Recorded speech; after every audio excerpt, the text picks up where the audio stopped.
Welcome to tonight's broadcast of Bears football on the Riverbend Sports Network.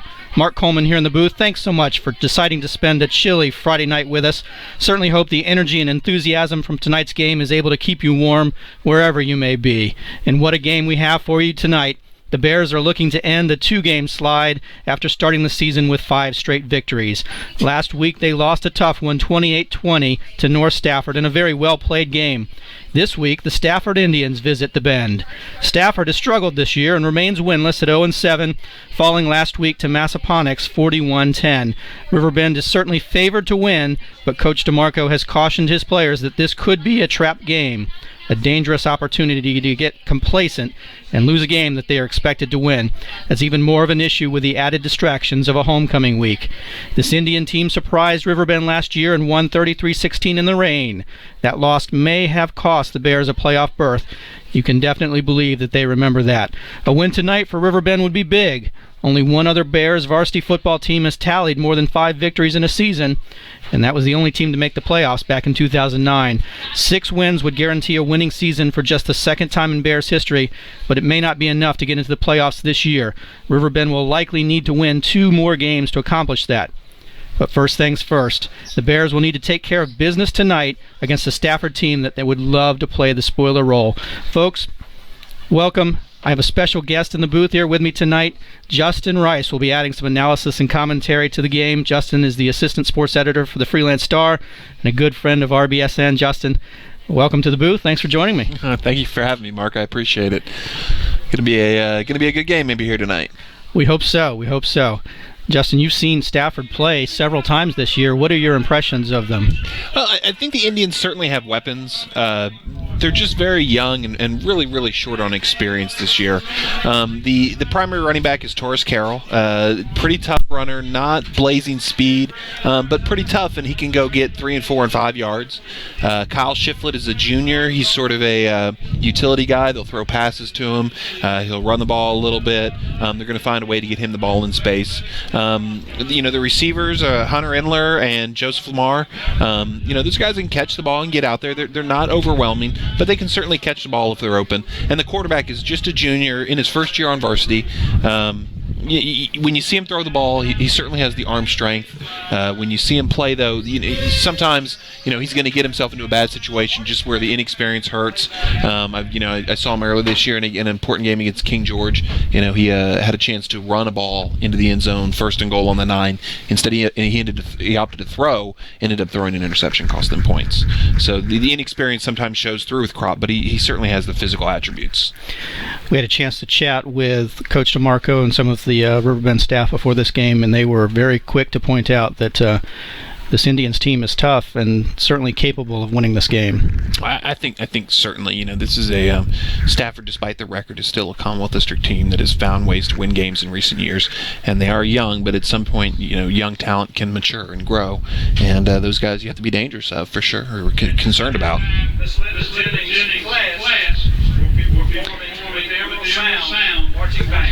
We've got some special ceremonies going on the field here. They're about to do, I believe that they're about to play the national anthem. Coach DeMarco wanted me to point out something here. There's an honorary team captain tonight. The honorary team captain this evening is Manny Ruiz, who is a 10th grade student at Riverbend High School. He's been a longtime football player and fan. Unfortunately, he's been unable to play for a couple of years, but football continues to be his passion. The players would like to recognize Manny for his unending support to the Riverbend football team. Go Bears. So congratulations to Manny, and a wonderful little effort or gesture on the part of the Bears football team. It's one of the things that's great about being around high school football, Justin, is hearing the nice stories like that. It's about the kids playing, but it's about the kids learning and life lessons most of the time, right? Well, certainly, and you don't want to get too caught up in the wins and losses, and it is just a game, and it is just high schoolers and amateurs and so on. So the kids can learn life lessons and so on. I think that's really the secret lesson to what football is actually all about. Memories to be made. Sometimes you're not even going to remember if you win or lose. In fact, sometimes the stories change over the years, and you win games that you maybe didn't win in reality. But the lessons certainly don't change. Certainly. I mean, there's 80 guys on the Riverbend roster, and a handful will go on just to play college football. And for the other 70, it will be about the bonds and the friendship and the stories that you live to tell and so on. And you take with you. Yeah. Speaking of memories, some kids on the field that were playing bells for that rendition of the Star Spangled Banner. I think there's some memories being made there, so great to see that. So we are about to get underway here. Some extended pregame festivities surrounding homecoming 2013. The Bears bust through the banner to the early renditions of Enter Sandman. That didn't last very long. They've been playing that a little bit longer here of late. The school's been around 10 years so far. Still trying to work on rituals and traditions and things like that, pregame ceremonies and things of that nature. So, Justin, we've been talking a little bit. You've got some playoff predictions and computations. You've been you haven't taken your shoes off, but doing a lot of calculating there. Anything? What are the big stories that you see so far? Well, I am short on fingers to count, but I think for Riverbend, I think it's sort of shocking news, but really the position they're in, they need to win 2 games. You certainly look at tonight's game and say this is one, and then you look at Mountain View and Colonial Forge, and you've got to talk about winning those games. They're in a situation where you have 5 teams competing for the last 2 playoff spots in their half of the 6A South.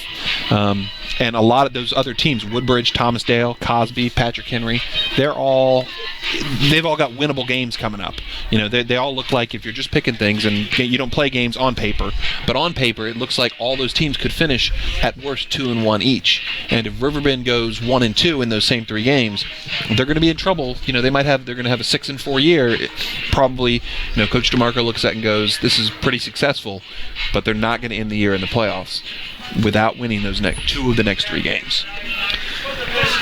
Well, they've had their mind on the playoffs all along. A winning record certainly would be a big deal for this team. As I mentioned in the opening, only one other squad in Riverbend history has finished the season with a winning record. Now, you say things like that, and it sounds a little bit, it's a bit of an overstatement. The school's only been around, this is the 10th year of the school's existence, the 10th season that the school has played football. But still, I mean, to be only the second team to finish with a winning record would be a big deal. That team did make it to the playoffs. Making the playoffs is a goal of this team. Now, this is still a young team. Realize that there's only really 2 seniors that are contributing, significant playing time that they're going to be losing. So, assuming the kids are able to come back healthy next year, this has to be one of the teams in consideration in 6A, I would have to think. Yeah, I think most coaches are sort of look at their team and follow their team in terms of years and say, oh, this year we're going to have a big senior class. This year we're going to be young. I think certainly when you look at this team, there are 11 seniors on the varsity roster. Of course, as you said, not all of those are contributors.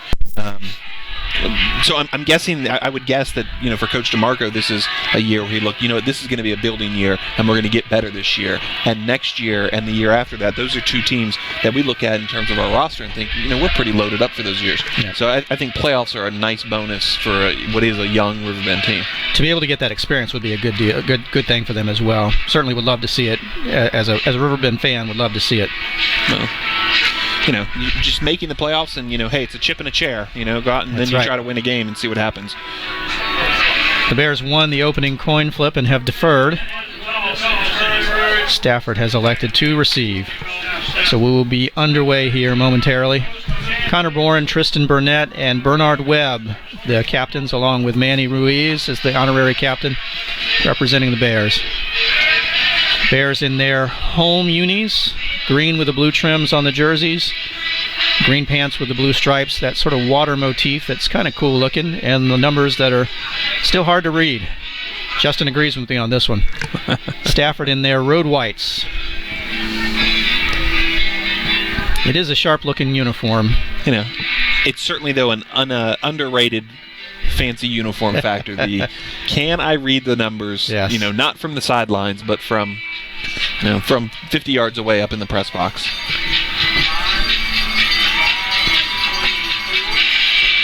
Thanks so much to our sponsor, Mail and Gift Connection. Need a hand with your mailing, shipping, or business services? Visit Mail and Gift Connection at Harrison Road Shopping Center.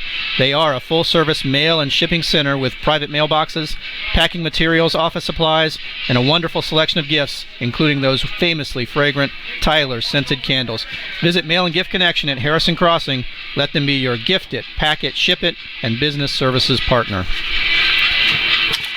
Lance Da Silva has the ball teed up, and we are ready to get underway here.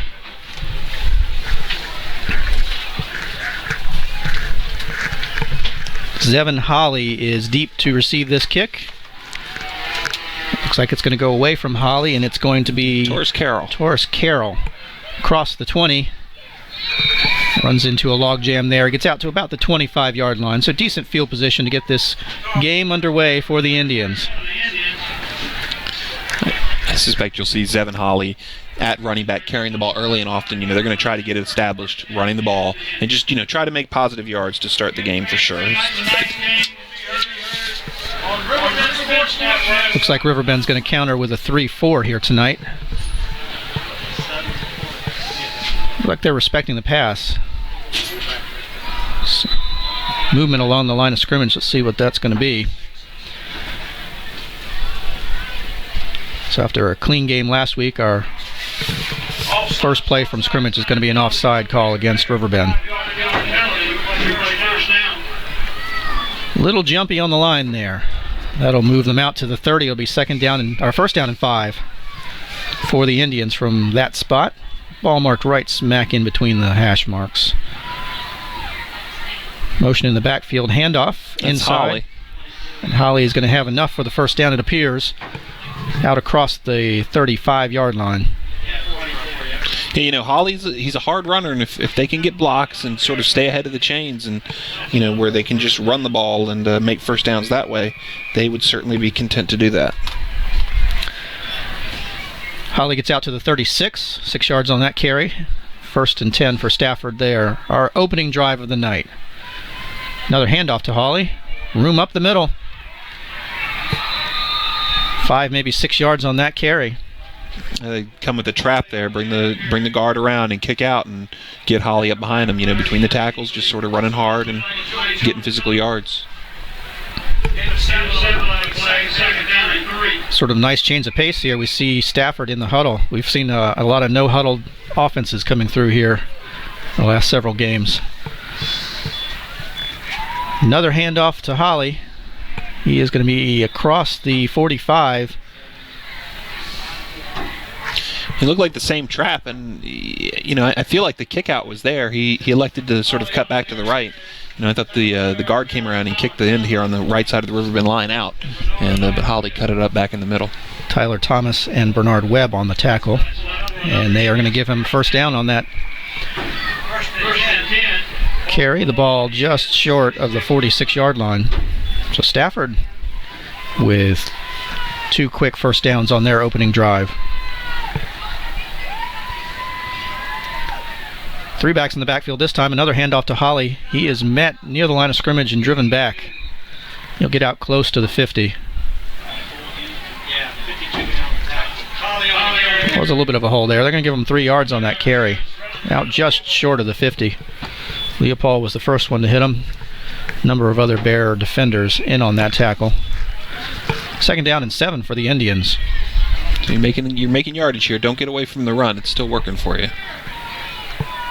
I formation this time. Play action pass. Kropp looking to his left, throws it well, overthrows his receiver out of bounds. Incomplete. That was intended to Hunter Endler. So that'll bring up third down and 7 for Stafford. 9 minutes, 38 seconds left in this opening quarter. Opening drive here on homecoming night 2013. See, now you've thrown the incomplete pass, and now you're behind the sticks, 3rd and long. Now you got to look to go to the air, and that's not where Stafford's going to thrive. Riverbend playing much closer to the line of scrimmage. Single safety on this one. Kropp with the option pitch to Holly, lots of room out to the left, down the sideline. Dragged down out of bounds by Joey Johnson, but he will be marked out at the Riverbend 25-yard line. Big 25-yard gain for Holly on that play. Yeah, like I said, or you just run the ball for 7 yards on 3rd and 7. Well, certainly if you're Riverbend, you get him to 3rd and 7, and that's where you're thinking, this is a great down and distance for us, and then you give up the 25-yard gain, and that's that.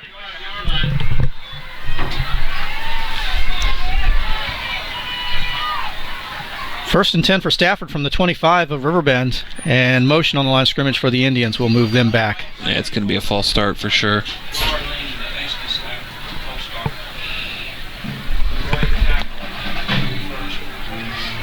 They've got some impressive physiques on that team there. Yeah, they really are. They look the part. They go offsides. They actually called offsides against Riverbend on that. Wow. That's a surprise. We did not see that, but okay. So Stafford continues to move the ball. I think Stafford was surprised. They're going to call a different play. 1st and 5. Again, I talk about staying ahead of the chains. 1st and 5 is a good way to do that. You get 3 plays to get 5 yards. I like those odds. 4 wide receivers and a shotgun formation for the Indians this time. Kropp takes the snap, an option keeper to the right, and he's going to be close to first down yardage. Dakota Sexton in on the tackle. I think that's going to be a first down.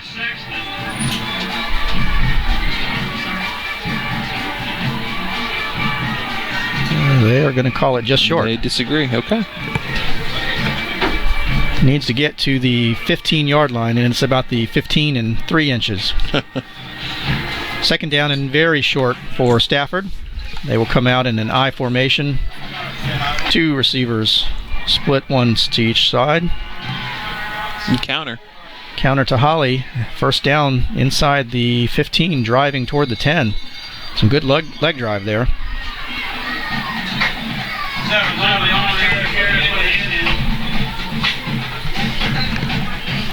Ball's going to be marked at the 11-yard line. That'll be first down. And there is an injured Stafford Indian on the ground. That looks to be Richard Thomas, an offensive lineman. That's their center. They really think highly of that young man, especially the work he did in the preseason. I know Coach Lewis regards him as sort of a team leader, and hopefully he'll be all right. Wasn't able to see what happened there. He's on his back.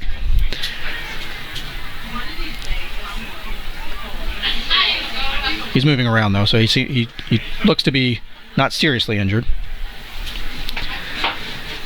8 minutes, 41 seconds left here in this opening drive. Stafford has moved the ball well, surprisingly, against this Riverbend defense.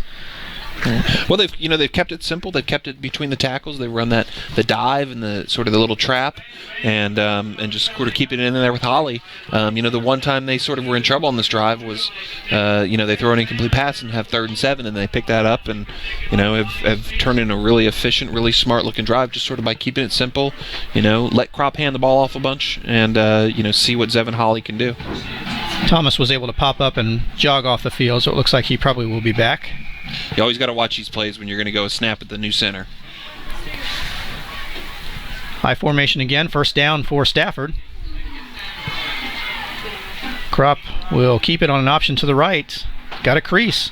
Wow, he's down inside the 5. Good run there for Kropp. We talked about option for the quarterback before the game, and I said I didn't think Stafford was going to do much option, and they, in all the times I've seen them this year, they really haven't, but they must see something they like there with Kropp sort of getting on the edge, sort of looking a lot like the offense they ran last year. That's at least the 3rd option play, maybe the 4th that they have run on this opening drive. And Thomas is back on the field. Although he's actually lined up. Oh, is he the guard, not the center? Yeah, he is. Oh, hand off to the upback. The fullback going through the hole and was met at the point of attack there. Not much to gain for a first down there, though. I believe that was Naiji Kashif on the carry.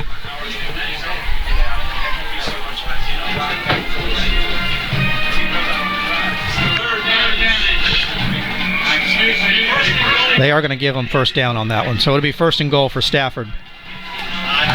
Keep it simple here. Keep it between the tackles. There you go. Just run a quarterback sneak. Kropp with the quarterback sneak. He is over and in for the touchdown.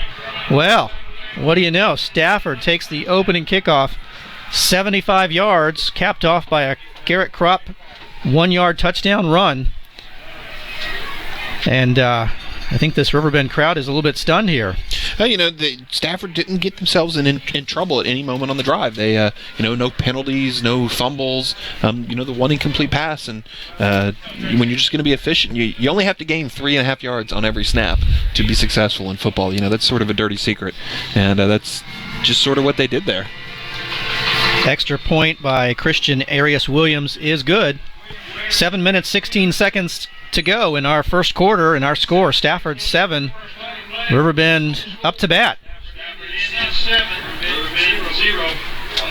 Yeah, 3 1/3 yards per carry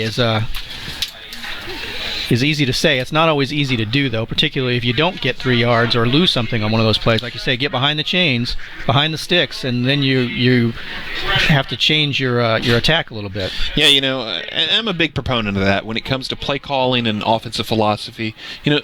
Let's keep it manageable. Let's not make for big reaches. If that's not the team we are, we don't need to do that. And I think Stafford really stayed within themselves that drive and, found what they can do and did it. There are probably quite a few plays that you can draw up that might gain you 3 or 4 yards. There aren't that many that are going to pick up 25 on a consistent basis. Yeah, and of course the 3rd and 7, they ran option. It looked like on that play Riverbend was crept up and was playing man, maybe, and maybe a Riverbend linebacker or a safety gets caught up as the run is coming outside, and and then that's certainly the key play of the drive. So Stafford prepares to kick off. It is Arias Williams that will be doing the place kicking duties here tonight. Deep to receive.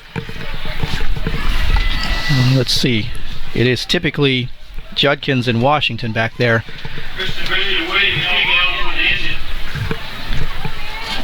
We'll see if we can get those numbers for you. The lights just seem to be not doing us favors here tonight, trying to see the numbers. Those dark end zones. It's sort of an onside squibber. Yep. Taken by an up man and running hard. Let's see who that was. He trucked one player there. Those guys love their 1 or 2 opportunities this season. I think that's Logan Hinnett. They get to finally touch the ball and run it. Yeah. They've had to, get in the way and block people all season. Logan Hinnett, quarterback linebacker, seeing some action. I think he's part of that JV team that won again this week. They are now 8-0 on the season. Undefeated last year as well, so they are 18-0 in their last 18 games. That's a pretty good record. Bird takes the snap and hands it off to Zach Sims. Yeah.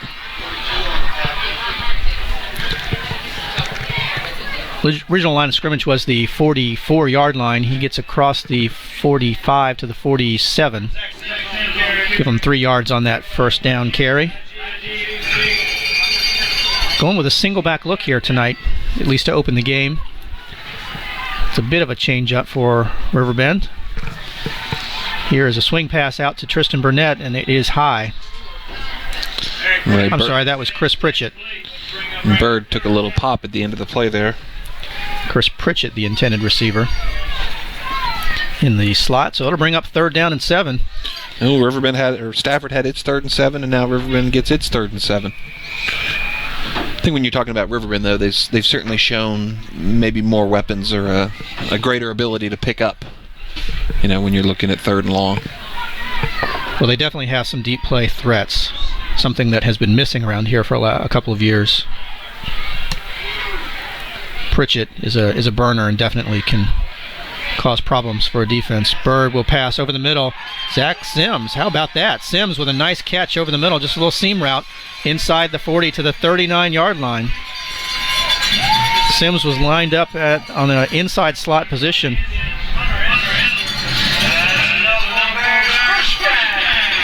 First down Bears, so they pick it up on 3rd and 7. Ball down to the 39-yard line. 6 minutes, 25 seconds left in this first quarter. Bears on their first drive after Stafford scored the first time they had the ball. And Bird in a shotgun this time for the first time tonight. And there's a belly handoff to Sims, a blocker out in front. Lots of room inside the 30, inside the 20, down to the 17-yard line. That's a great job by Stephen Harris on the tackle, but it's a great job by two interior linemen there, sort of getting around there on the pull and getting out in front. And Sims just sort of was patient and did the old put the hand on your lineman's back and steer him where you want him to go. That's right. It's sort of their take on student body right that time.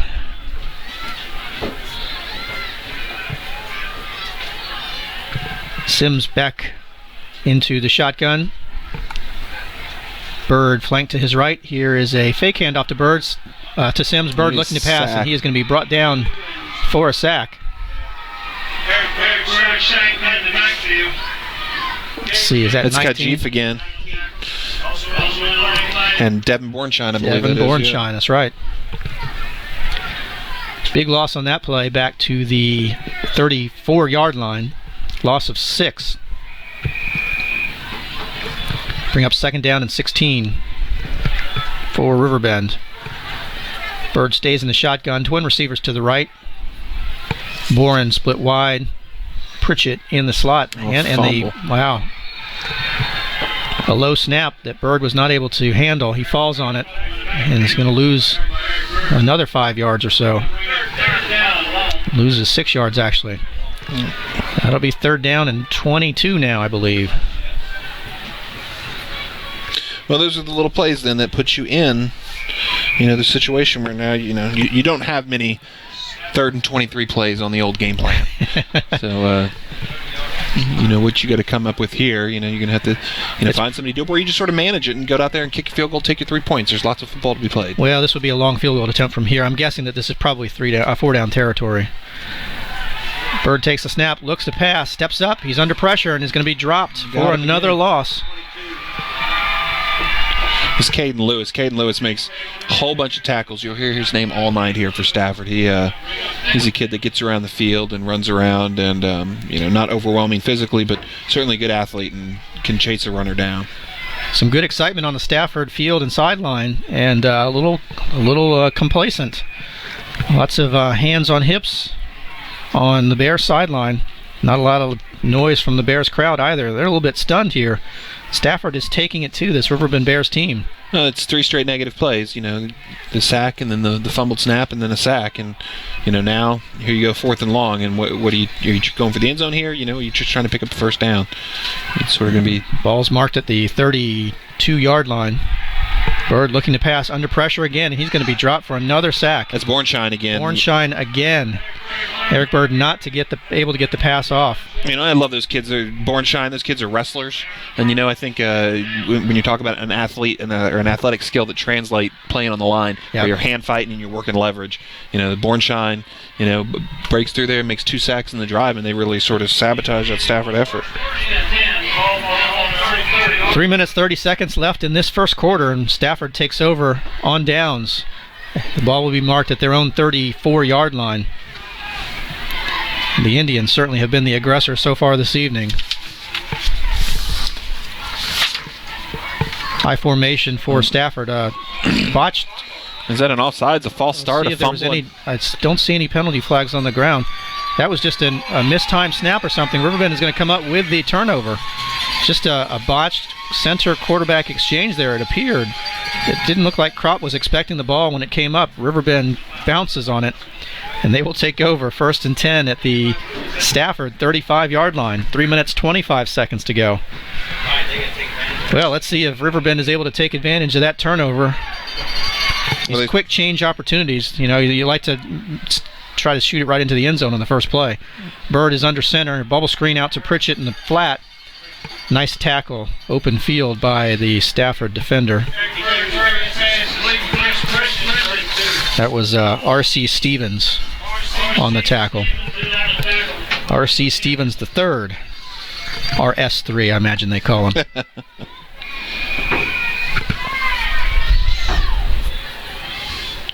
But you made positive yards on the first down play. Pickup of about 2. Yeah, so you want to just keep it driving, keep ahead of the chains, and keep adding first downs. And keep handing the ball off to Zach Sims on the right side, across the 30-yard line.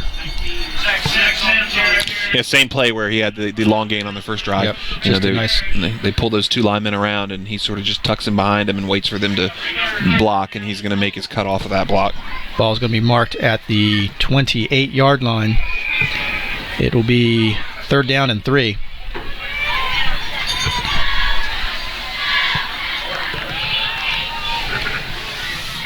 Shotgun formation, really more of a pistol this time for Bird, with Sims directly behind him. 2 receivers to his right. Tito Robles comes in motion, fakes the handoff. Bird under pressure, throws it much faster than he wanted to. Under heavy pressure, the ball is out of bounds, incomplete. Jacob Chance in on the penetration that time. Well, they had good coverage there. That might have just been a throwaway by Bird. Let's take it back and let's just have 4th and 3 over again. Stafford has had great pressure on Bird every time he's dropped back. Even the ones he's gotten off, he's gotten hit on.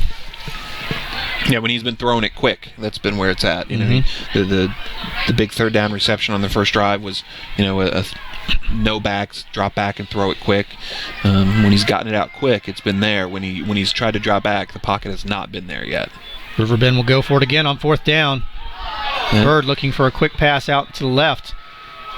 He hit the man in the numbers. Unfortunately, it was a Stafford player, and it was the back side of his jersey. That was old RS3, R.C. Stevens III, that was in on the defense of that play. That kid had no idea he was about to break that pass up. It goes down as a pass defended in the statistics book. So another 4 down and 4 and out for Riverbend. Turnover on downs, back-to-back possessions. They can do nothing with the turnover. Now, you're sure when you block the pass down like that and you're not actually trying to, do you still get credit for the pass broken up? Yes, absolutely. Okay.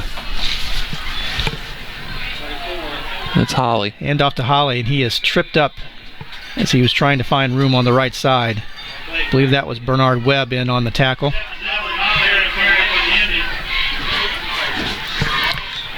Gain of 1 for Holly.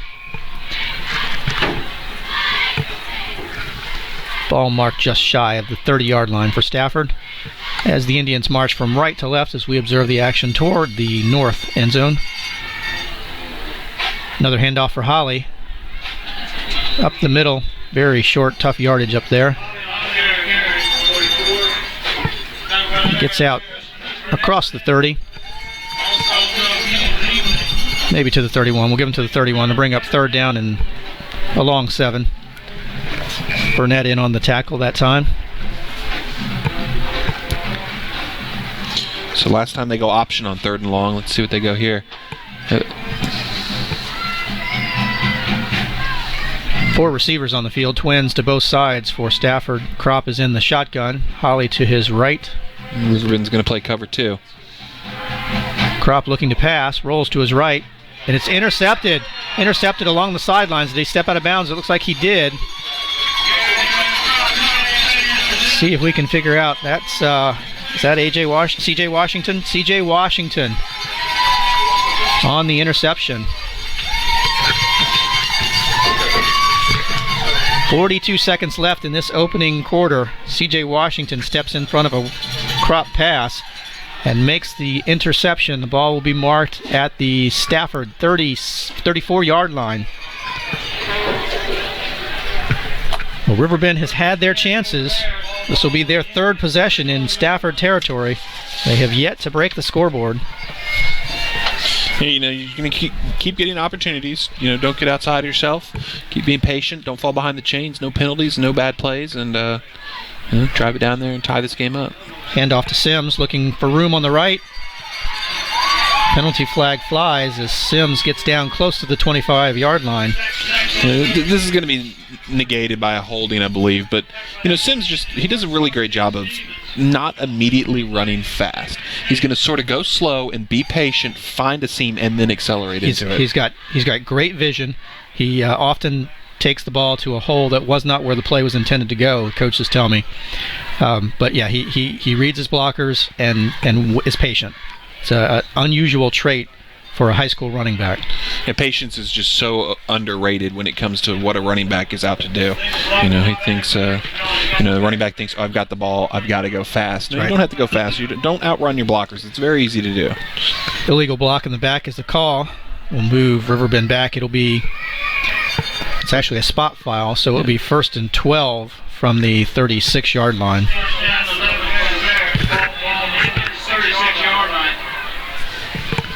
Sims has an unusual running style, too. He keeps his feet low to the ground, which is not something that you really teach. Sims with the carry up the middle, across the 35 to the 34-yard line, pickup of...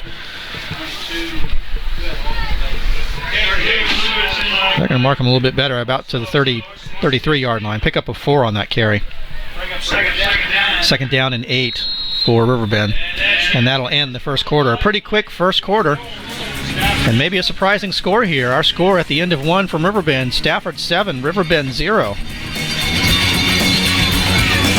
Well, Justin, that's a fairly clean quarter of play.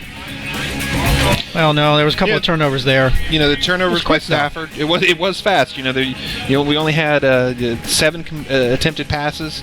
2 complete for the two teams. Lots of running between the tackles. Lots of running in bounds. It's going to be a fast game. Stafford, obviously, the turnovers. They're not dynamic on offense enough to expect. They've got to capitalize on every possession they get. They're all precious, and so Stafford can't keep turning the ball over and giving Riverbend possession. But on the other hand, Riverbend's got to take advantage. Yeah, absolutely. And they have not been able to do that thus far. It's going to be 2nd and long when we get back underway here. But, so this is their 3rd possession in Stafford territory. And not a whole lot to show for it. Nothing to show for it.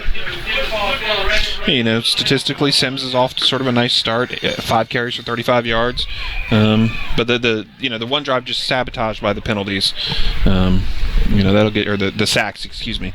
And Stafford made those 4 negative plays. 3 sacks and 4 plays. Yeah. Bird with the fake and looking down the middle. Tristan Burnett. I keep calling him Tristan Burnett. It's Chris Pritchett. Sorry, Chris. Pass is overthrown, though. Well, I think if Thomas Cook plays the ball there for Stafford instead of the man, I think he probably comes away with an interception. That'll bring up 3rd down and long, 3rd down and 8. Some quick scores here. Game's underway. The big one, Massaponax and North Stafford. Panthers out to a 7-0 lead. Colonial Forge has a 3-0 lead over Mountain View. JM with a 7-0 lead over Caroline. Spotsy and Chancellor is pretty close, 7-6. And Cortland out to a quick 7-0 lead over King George. Some interesting games this week. Oh, I think there's some great matchups, especially involving Commonwealth District teams. With obviously North Stafford and Massaponax. Bird looking to pass under heavy pressure and is going to be dropped. Yet another sack. And that was Devin Bornshine again. I think Bornshine and Kashif, and those guys are linebackers, outside linebackers. I don't know if they're twisting or stunning them, but they're definitely penetrating and sort of overwhelming the Riverbend offensive line. Bird dropped all the way back at the Stafford 45-yard line. Loss of about 10 there. Actually 12. Yeah. Bird will stay in to punt.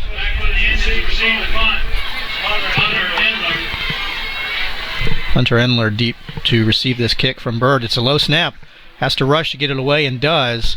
Off the side of his foot to the right. And that's going to be touched dead by a Bears player at about the 23-yard line. So Stafford will take over in fairly good position after that. Well, just one thing after another here for this Bears team. Yeah, can't keep falling behind the sticks like that with those negative plays. Got to sort out whatever it is that Stafford's their defensive front. Sort of start picking that up. Well, and 4 sacks, easily the most that they've given up in a game thus far, and we're still early in the second quarter. Need to get something straightened out there and protecting the quarterback. 4 receivers on the field this time for Kropp. A pitch to Holly. He's got room on the right side. Penalty flag flies. I believe they're going to get Stafford here for a holding. It's going to be the first penalty on the Indians. Max Schofield on the tackle. Let's take a quick look to go over the starting defense for this Bears team. We've got Chris Pritchett, Zach Sims, Dakota Sexton, C.J. Washington, Tyler Lasik, Tristan Burnett, Joey Johnson, Tyler Thomas, Bernard Webb, Brennan Leopold, and Keanu Hinckley. getting the starts here tonight. Holding is called against Stafford, and will move them back 10 yards.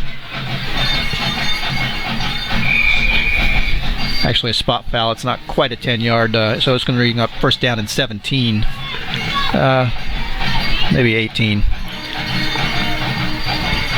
Kropp takes the shotgun snap, looks to his right, bubble pass, met quickly there. Wow, nice defensive play, and the ball is loose. Ball is on the ground. Let's see what the call is. I think he really was down by contact personally, but let's see what the call is. They're going to quickly call that second down. Let's see. I think that was C.J. Washington on the tackle. C.J. Washington fighting off the block of the first wide receiver and quickly tackling for a loss. Well, he gained a little bit. I'm sorry, about 4 yards. Yep. Second down and 14. Shotgun to Kropp, looking to his right. Pass is out. Zach Sims with a great timing on the hit. Intended for Derek Brown, but broken up. Nice play on the ball by Zach Sims from his safety position. You could see that play developing there, Justin, and knew that Kropp wanted to go to his right. He really only had one receiver in that route. Yeah, they brought that receiver out way from across the formation and sort of brought him on a long drag route. That's a dangerous pass when you're going to throw it that far, sort of not necessarily on a line. That's when the DB gets a good chance to see the ball make a break. Third and long for Stafford. Here's the handoff to Holly. Looking for room. No, Holly did not have the ball. That was a good fake. Yeah, they went out they ran a bootleg off of the handoff to Holly, but it netted them a couple yards, make some more room to punt here. Still short, well short of the fourth down. To bring the first down marker, about fourth down and, we'll call it fourth down and 10. So the first punt for Stafford.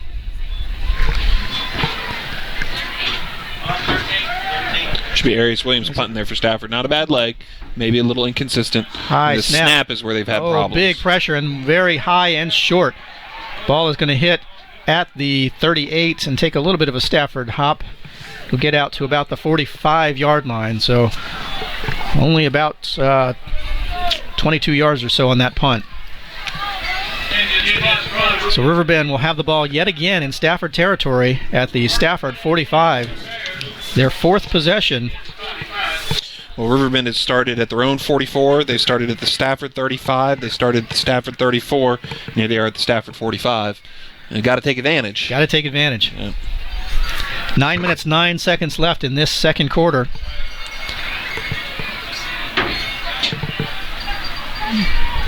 Bird looked like he's signaling to Boren on the right. Bird under center. He's got Sims behind him, Dakota Sexton in an offset eye. Robles goes in motion. It's a handoff on a jet sweep to Robles. Turns it up the middle of the field and keeps his feet and is driving inside the 40. Good hard run from Tito Robles.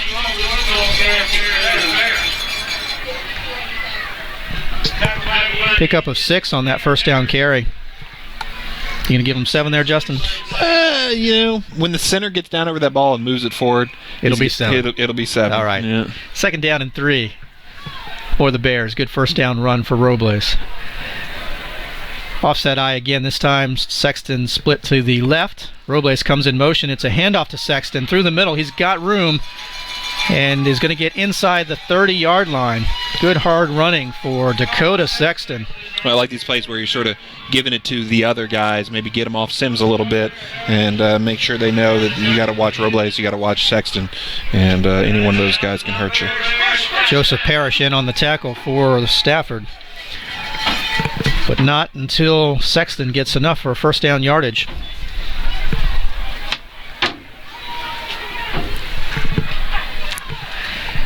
First and 10 for Riverbend.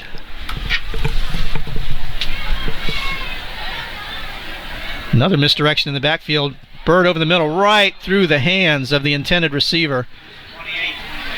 That is Tristan Burnett. That's a drop, and you know that kid. He certainly wants to catch that one. Wants that one back. Yeah, he does not get to play offense all that much. or at least is not part of the passing attack. I'll say he has been playing quite a bit of tight end since Garrett Weidel went out with an injury. Well, he ran that little seam route against the cover two and was there in the middle, and Bird put it on him, and you got to catch it. I'm sure Bird gave him a hey, you got to catch that one. 2nd and 10. Reverse. Double reverse. Tito Robles all the way up the middle. Inside the 15. Down to about the 11-yard line. Well, oddly enough, this drive they've gotten away from Sims, and look how well it's done them. You would think that Riverbend keep feeding Sims, but maybe sort of using him as a decoy a little bit. That's right. They're going to work out for him. Misdirection in the backfield there. Robles running hard. 2 good runs in this possession. Now, first down, Riverbend. You come down here, you again avoid a negative play and just sort of try to cash it in. Here Stafford's going to call their first timeout. So the Bears on the prowl. 1st and 10 at the Stafford 11-yard line. 7 minutes, 39 seconds left in this second quarter. Stafford clinging to a 7-0 lead. Well, I'm certain this isn't the start Riverbend hoped for, to be down 7-0. But, you're moving the ball positive. Stafford had the first drive, but since then haven't really done much. And, your defense is playing better. They're getting you the ball. You got to figure you're going to, start making plays on offense, and you're going to pop one of these, and then the game's going to be tied. You don't get style points. You just got to win.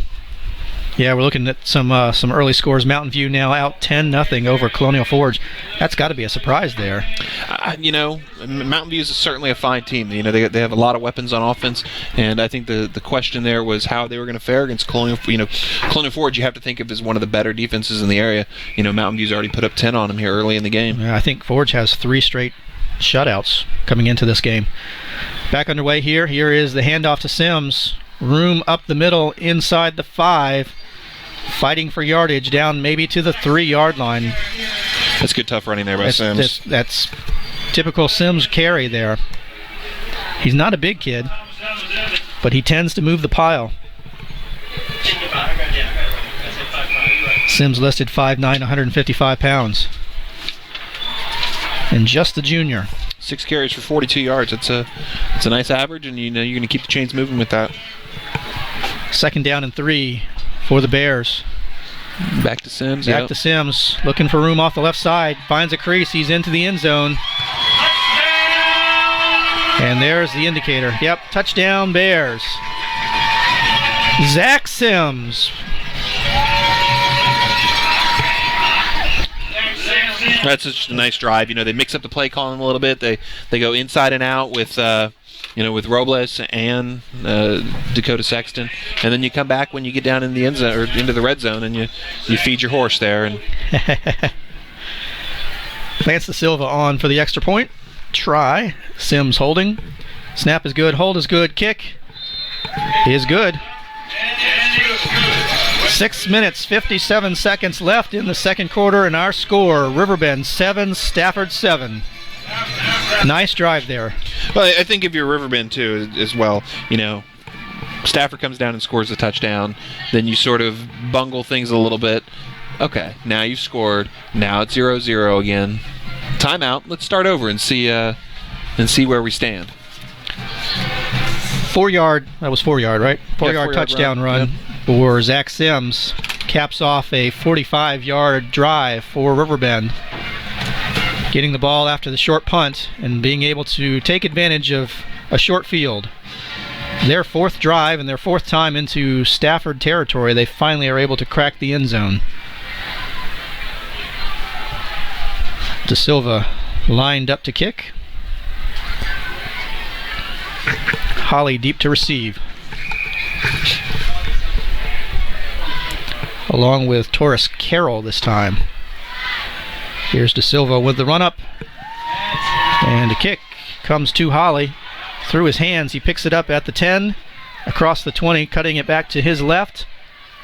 And has a crease. He's got the edge on the left sideline. Just barely tripped up by a Riverbend defender. He's going to be out close to the 50. Talk about your shoestring tackles. And a Riverbend player gave everything to make that tackle. Let's see if we can figure out who that is. That is that an 11? It looks like a number 11. That would be Tyler Lasik. It is.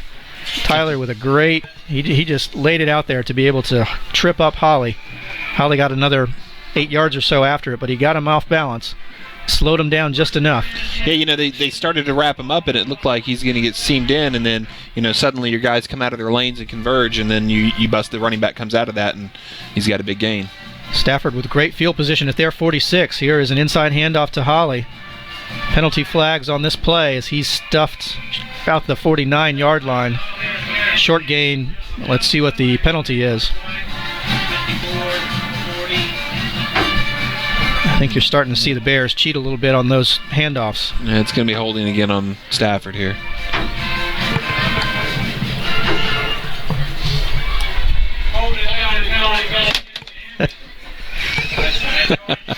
Come on, man.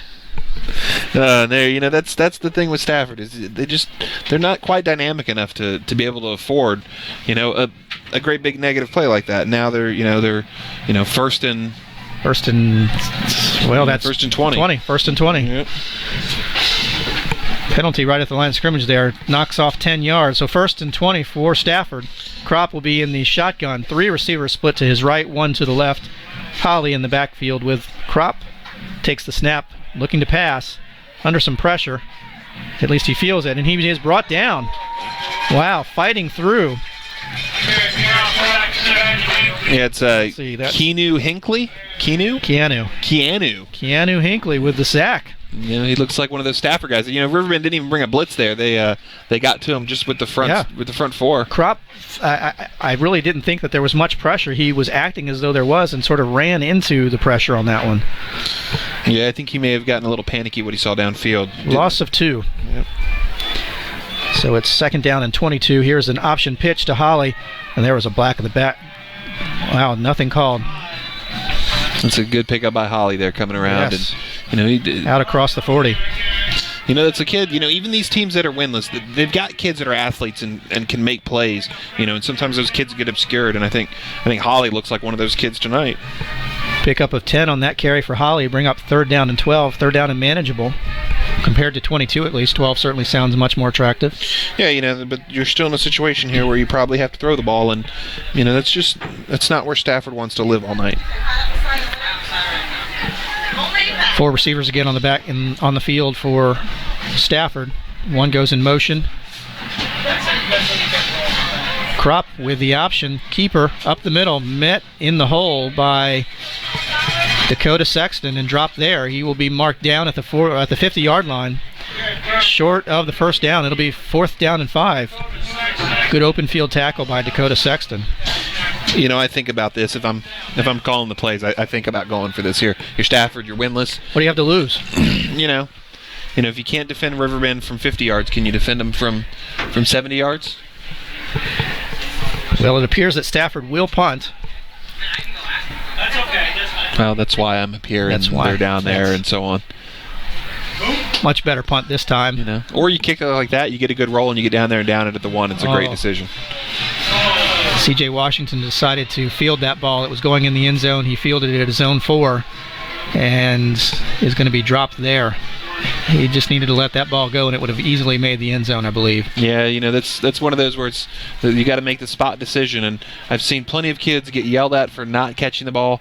I've seen plenty of kids get chastised for catching the ball. Yeah. It's going to be one of those things where hindsight's always 20/20, and unfortunately for Riverbend, they're going to be pinned down deep here.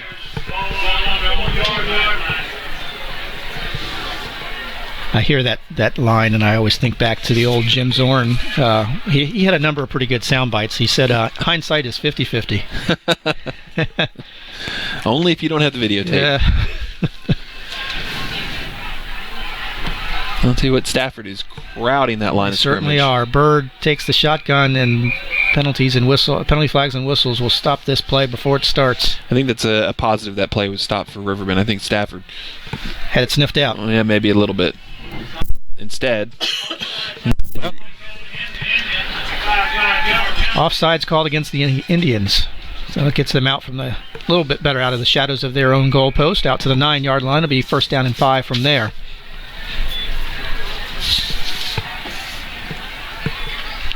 Yeah, you know, the difference between the 4 and the 9 is just, I mean, that is a gulf and a valley and an ocean of difference, I think, when it comes to play calling, where you're not calling a play where your running back is having to turn a corner while in the end zone. You know, instead you can get moving forward. And Zach Sims on the carry up the middle. Not much doing there. Stopped at the line of scrimmage. No gain. 2nd down and 5 for the Bears. And that snap actually looked to be a little bit low as well there, Justin. It's twice now on the shotgun that the snap has not been where Bird has been expecting it. Well, it's little things like that that certainly throw off timing and it makes it harder to work it a little bit. Another low snap he's able to pick up and get to Sims. And Zach is across the 15, reaching for that first down marker, and he may have just enough. It'll be close. I think he's got it. And they give it to him. First down for the Bears. So they able to move the ball out of the less than advantageous field position. The ball will be marked at the 15-yard line. 1st and 10 there for Riverbend. Now you get away from your end zone and you feel a little more comfortable where you're going to maybe call a play action or call a rollout, and then you're going to look for your receivers coming out and maybe try to hit a big play. Stafford. Handoff to Dakota Sexton on a sweep to the left. He's got lots of room, cuts it back up the middle, and brought down from behind. Excellent run, though, from Dakota Sexton. That's Hunter Endler. That's a good job by Stafford. Hunter Endler running him down from the backside, and sort of, I think, was the only guy on the field that had a chance to catch him. Dakota Sexton with a big carry there. That's, what is that, about 39 yards? 39 yards. 29 yards. 29. I lied to you. 29 yards.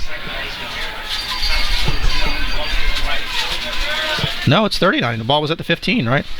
It's at the 44 now. 39 yards. I'm a word guy.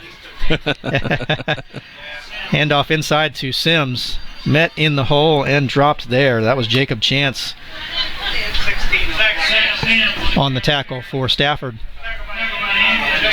Short gain for the Bears. Sims with 1 yard on the carry. 2nd down and 9.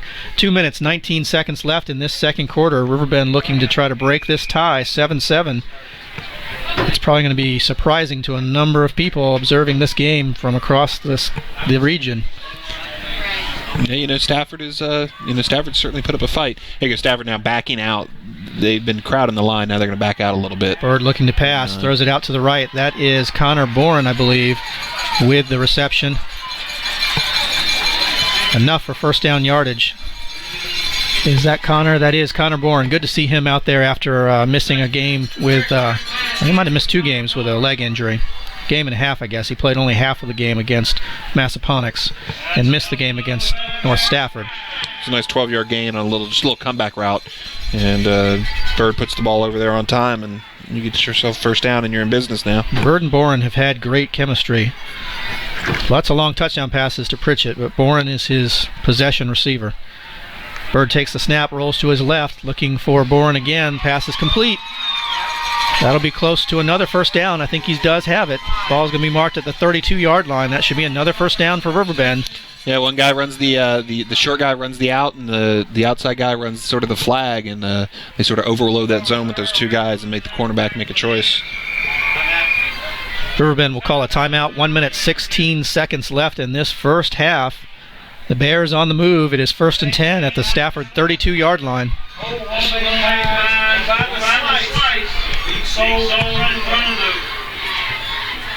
Riverbend looking to go into halftime with a lead here. Well, in all the scenarios, I like to sort of math out. Frankly, I've not done the math on can Riverbend lose this game and still win make the next plays 2 and win the next 2. That's interesting. It gets harder with the Stafford game. Stafford without having a win, they don't get you a lot of rider points, and rider points are even more valuable when you beat that team. So you're not really losing much if you were to lose this one and then you win the next 2. You know what that does, though? It gives those rider points to the teams that have beaten Stafford. Indeed. By winning this game. Indeed. By Stafford winning this game. So yes, but the people that Riverbend is mostly competing against at this point for those last playoff spots haven't played Stafford. So you're okay there. Yep. It's certainly,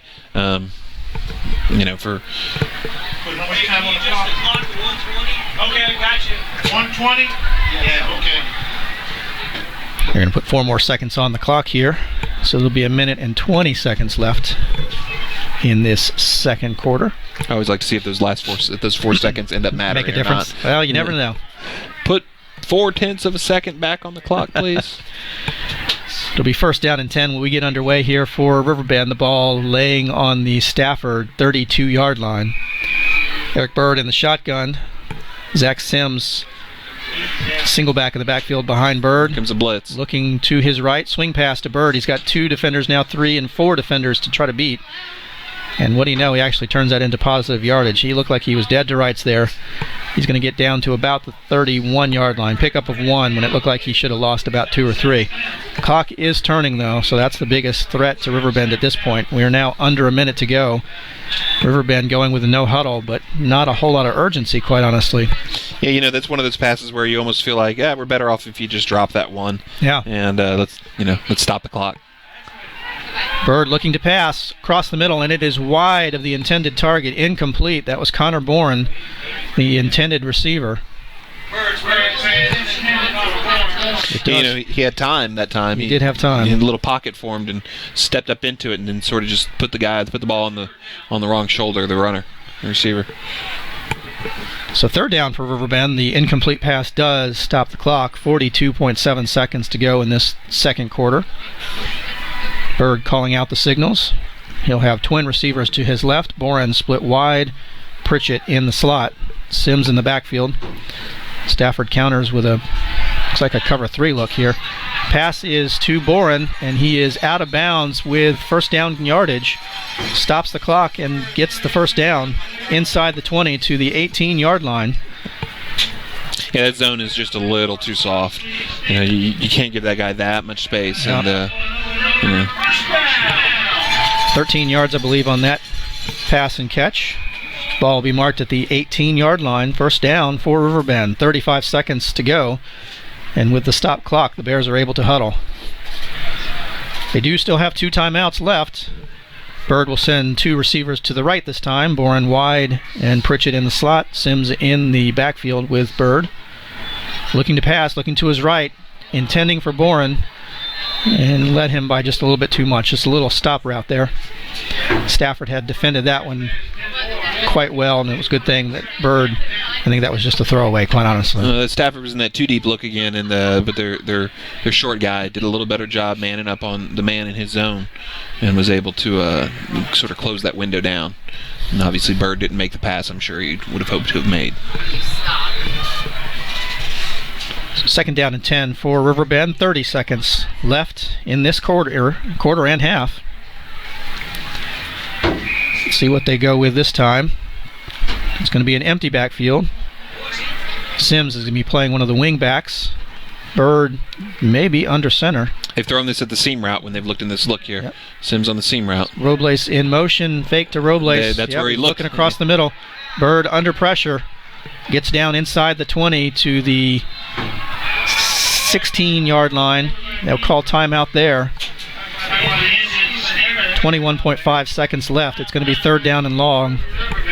Give them 2 yards on that carry. Ball will be at the 16-yard line.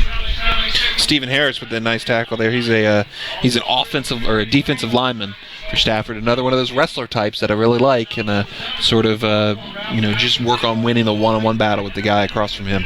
He's a guy I really like and showed some athleticism there, chasing Bird down in the open field. They were looking for Sims in the seam route there. You called it. Yeah, he looked there immediately.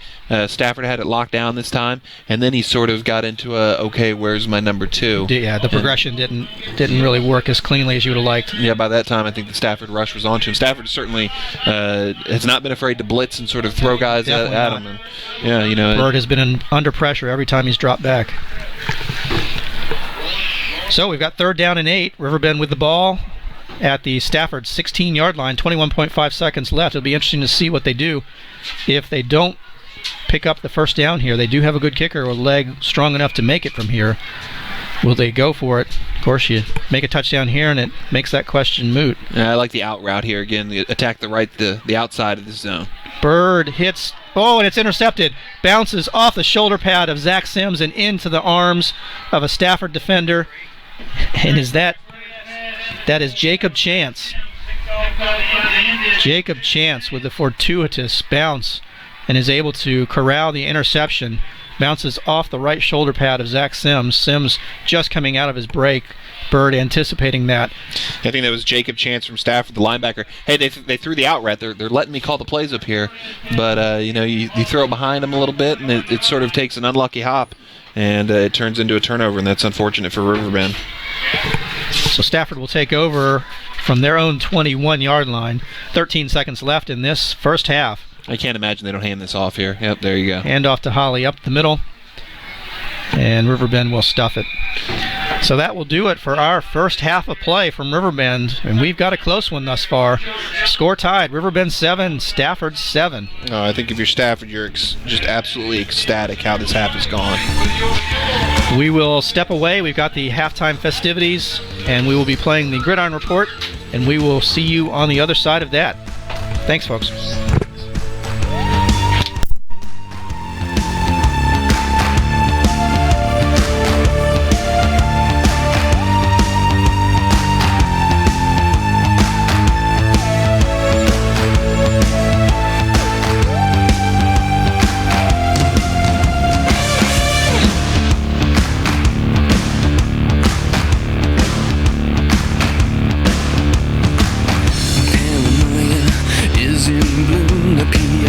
Transmissions will resume. I try to push, try to keep us all down and hope that we will never see the truth around.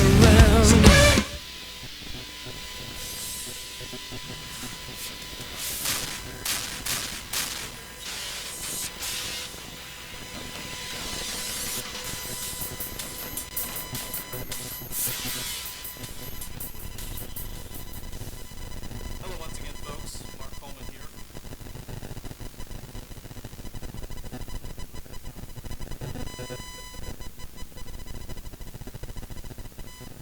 Star Assistant Sports Editor Justin Rice. Justin, great to see you again. Thanks, Mark. Thanks for having me back. Justin, how about we take a look at the games from this past week? Some big ones certainly were on the docket. None bigger than the game of the week. Riverbend hosting North Stafford. Yeah, Riverbend, North Stafford.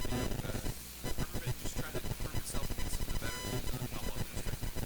8 pretty close to doing these at, I think. They've got to walk away feeling like they did. I think so. I was at the game. Both teams played exceptionally well. Very, very clean, well-played game. One turnover was a Hail Mary at the end of the game. Only 4 penalties total. Very cleanly played. I think both teams should feel good about how it came out. Unfortunately for Riverbend, North Stafford came up on the high side of this one. And when you play a close game like that, it's going to come down to just 1 or 2 moments that are going to seem like to make a difference. And a tough loss, but not the end of the world for them. But there are some playoff implications. So North Stafford is firmly set into the playoffs. Riverbend, maybe not so much though. Yeah, and North Stafford is going to be there one way or another, whether or not they're a home team or they're a away team or they're not seeders. But they're certainly going to be in the postseason. Riverbend, you look at their lead in the point standings, it looks pretty safe right now. But then you consider what they have left. They still have Colony Ford, they still have Mountain View, and they still have winless Stafford, a game you expect them to win. But Stafford doesn't have the power points because of their record. So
how's this for a bit of a surprise? King George is now 6-1 after 2 victories this week. A big victory, 37-7 over Spotsylvania. This King George team is for real. Yeah, the single wing, I'm a big believer. I love to hear about it and see it run. It's just really tough to stop. It's an offense that teams don't see. And whereas when they were using it as their change of pace offense early in the season, it would be with almost a separate set of offensive players. Now they're running it. They're incorporating Jordy Estes. They're incorporating Corey Henderson. And that it's just a really nice offense as long as they can avoid self-destructing penalties, mistakes, poor snaps, things like that. It's something you have to contend with. Sort of an exotic offense and a tough defense. Those typically are good recipes for deep runs into the playoffs. Yeah, for sure. They made a good adjustment in the JM game. JM went from sort of being able to throw the ball in the first half to King George came down on the slant, took that away, and JM had a harder time moving the ball against King George's secondary in the second half. And certainly against Spotsylvania, granted a depleted Spotsylvania team, King George controlled it the whole way. And they did what a good team is supposed to do in a game is supposed to do. Speaking of good teams that do what they need to do to win, Eastern View needed some trick plays at the end to pull off a victory over Fauquier. They got it done. Yeah, for Eastern View, it's all about not just winning at this point. They've done that. They've got to get these wins against the better teams on their schedule. Fauquier 3-4, but you're talking about an Eastern View team that's only played one team this season with a winning record. Hanley's 4-3. So in terms of points and positioning, you've got to beat these games. You've got to beat these teams where the team has wins to give Eastern View more power points. The Kettle Run game coming up is huge. Culpeper, Liberty this week. The Cyclones need to keep winning to stay in the top part of 4A North. They probably can't get to the very top. But certainly well entrenched into a playoff spot. So Certainly at this point. it's been a successful season thus far. The question is just how successful is it going to be? Sure enough, yeah. Speaking of JM, they also had a 2-game week this week after having to play King George on Monday. A bit disappointing loss at the hands of the Foxes, but they bounced back nicely and take care of business against Chancellor. Well, not only did they bounce back against King George, the offense was sort of up and down when the deep ball wasn't there, the running game was sort of sporadic. They bounced back and played really well offensively against Chancellor. And I think that's probably what Coach Survey wanted to see at this point. That our offense is dangerous, we have weapons, we can move the ball, and that's exactly what they did against Chancellor on time. And they look strong in the 3As. Yeah, very strong. They can't really improve themselves too much more than where they are now. But even losses to Mountain View and Northstaff early in the season, those keep paying off. Northstaff and Mountain View keep winning games. Those score more points. The losses that keep on giving. Yes, exactly. That's precisely right. Essex. I don't know that Essex is going to lose again. That's going to be a game that keeps paying off for JM. And of course, they're going to continue to win games. Certainly more tests come up to them. Important in March. Finally, Washington D with a big 37-0 victory over Northumberland. They look like they're going to be able to possibly compete for a home playoff game in the 1As. Yeah, the Eagles have won 3 straight. Spotsylvania, Lancaster, Northumberland.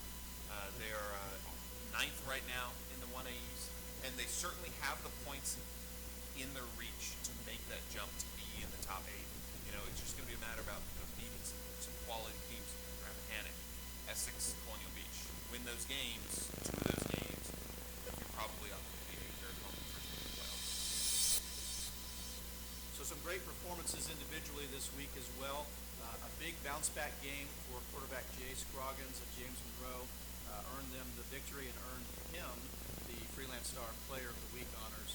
A big turnaround from the Monday game. Yeah, to go from the Monday game where he wasn't bad, but he was just sort of there, to the Friday game where he has a career day, 353 passing yards, 4 touchdowns, ran for another score. That's everything that JM hopes Jay Scroggins can be. Just dynamic and getting the ball out quick and finding these talented receivers. 2 talented receivers that he certainly targeted this past week. Cordell Boyd with 4 receptions, 138 yards and 2 touchdown receptions. And Jarmal Bevels, 6 receptions, 124 yards and 2 more touchdowns. James Monroe, never short of weapons. Never short of weapons. Never short of weapons. He's got the talent, no doubt. Yes, sir. Speaking of talent, Gordon Collins, workman-like performance, 137 yards rushing, another touchdown for Mountain View. The kid, He's just he's a contributor. Is that what you called it? A compiler. A compiler. A compiler. You know, Gordon, he hasn't had a huge game or a big Friday, but he just continues to, every week, 100 yards, 120 yards. And when you string 10 of those together, you've had a great season. Yep. You know, he's just a guy that Mountain View can really count on. And this week was no different. 137 yards, 20 carries, touchdown. It's a great performance. How's this for a kid that you can count on? Von Purvis, running back for North Stafford. It almost felt like a down week for him in terms of the stats, the numbers stuffing. He put 119 yards rushing on 23 carries, 2 touchdowns running the ball, 2 more catches for 27 yards and another touchdown. An electrifying touchdown, honestly. He must have broken about 4 or 5 tackles on that. This kid is something special to watch. Yeah, when we're talking about 119 yards as a week where he was quiet, you know, I think that says all about Von Purvis this season. And then the amazing offense that is Cortland. You just never know who's going to put up the numbers. This past week it was Anton Jenkins, 3 touchdowns rushing, nearly 100 yards, ended up with 94 yards carrying the ball. Yeah, they're going to distribute it to a lot of guys, and every week somebody's going to get the touches and get the yards and get the touchdowns as long as they're winning and rolling. And this week it was Anton's week. So this week we've got some great games coming up. The playoffs loom, and the games get that much bigger. James Monroe is going to be visiting Caroline. 2 teams, Caroline especially, that needs to find a victory. JM certainly wants to be able to continue that role if they're going to be able to host a playoff game. Yeah, you know, if JM is the team they think they are, and they think they're pretty solid, these are the games you're supposed to win. It's the team you're probably favored over on paper. But you can't underestimate Caroline. You know, Rashard Harris is a quarterback that's just putting up huge numbers offensively. You know, if the JM offense isn't going up and down the field, maybe the Caroline offense is. And, you know, that could put JM in a bad spot. So Jacket's going to try to hold serve Caroline in desperate need for a win. Finally, we have perhaps the game of the year, at least for the regular season. How about this? People have had this games circled on their schedule probably since before the season started. North Stafford and Massaponax. This one's going to be a doozy. Yeah, you know, you're talking about 2 of the best teams in the Commonwealth District. Colonial Forge probably disagrees. Probably. But, you know, these 2 teams have been right there neck and neck in the Freelane Stars Power Poll, and we expect it to be neck and neck on Friday for certain. Massaponax remains undefeated, and they've just been able to sort of sneak through, it seems like, some of these games. This is a really powerful team. Yeah, you know, I think they've gotten better and better as the season's gone along, which is really strange when you talk about all the injuries they've had to deal with and the folks they've had to replace, you know, along their offensive line, especially along their defensive line. But they just keep piecing guys in, and they've looked better and better and better every week. The game's at Massaponax. Do you think that gives them any kind of a benefit? I tend to disregard that when you're talking about a short drive, you know, if there's not an overwhelming hostile crowd or anything like that. You know, I think it's just going to be probably a good, hard-nosed football game for sure. Likely that they may meet each other again in the playoffs as well. That would be exciting. Yeah, this one doesn't settle too much. They're both going to be in the playoffs. I think the winner is probably the higher-rated team, somewhere in the top 4 in the 4A, in the 5A North, excuse me. If Massaponax wins, they got a real strong case to be the number 1 seed throughout the playoffs, at least till we get to the state level. If North Stafford wins, probably can't catch Tuscarora or Barara Woods as the 1 seed, but they're going to get up there for sure and be in the top 2, top 3. And Briarwoods and Tuscarora will be playing each other this week. This Friday as well, so one of those teams is going to lose and fall back as well. It's just a huge week in the 5A North for that top and sort of figuring those guys out. A perfect storm. Yeah, for sure. That'll do it for this week's installment of the Gridiron Report. Thanks again to Justin for joining us this week. It's always a pleasure chatting with you. Reminder that you can keep up with all of the latest in local high school sports by logging on to flsvarsity.com and by following them on Twitter at flsvarsity. Hope that you enjoy another great Friday of high school football. Join us again next week for our next edition of the Gridiron Report. For the Riverbend Sports Network, I'm Mark Coleman. Thanks for watching, everyone.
All right, welcome back. We've got some treats here in the booth with us here. It is homecoming, and paying us a visit are Jamie Deason. Hey, how you doing? And the Marion brothers, Eric and Tyler. Fellas, welcome back. How's school treating you? It's school. It's school. It's hard. Hard. A lot of essays. A lot of essays. I like it though. Well, that's good. It's more than just football, right? You're there to get a degree.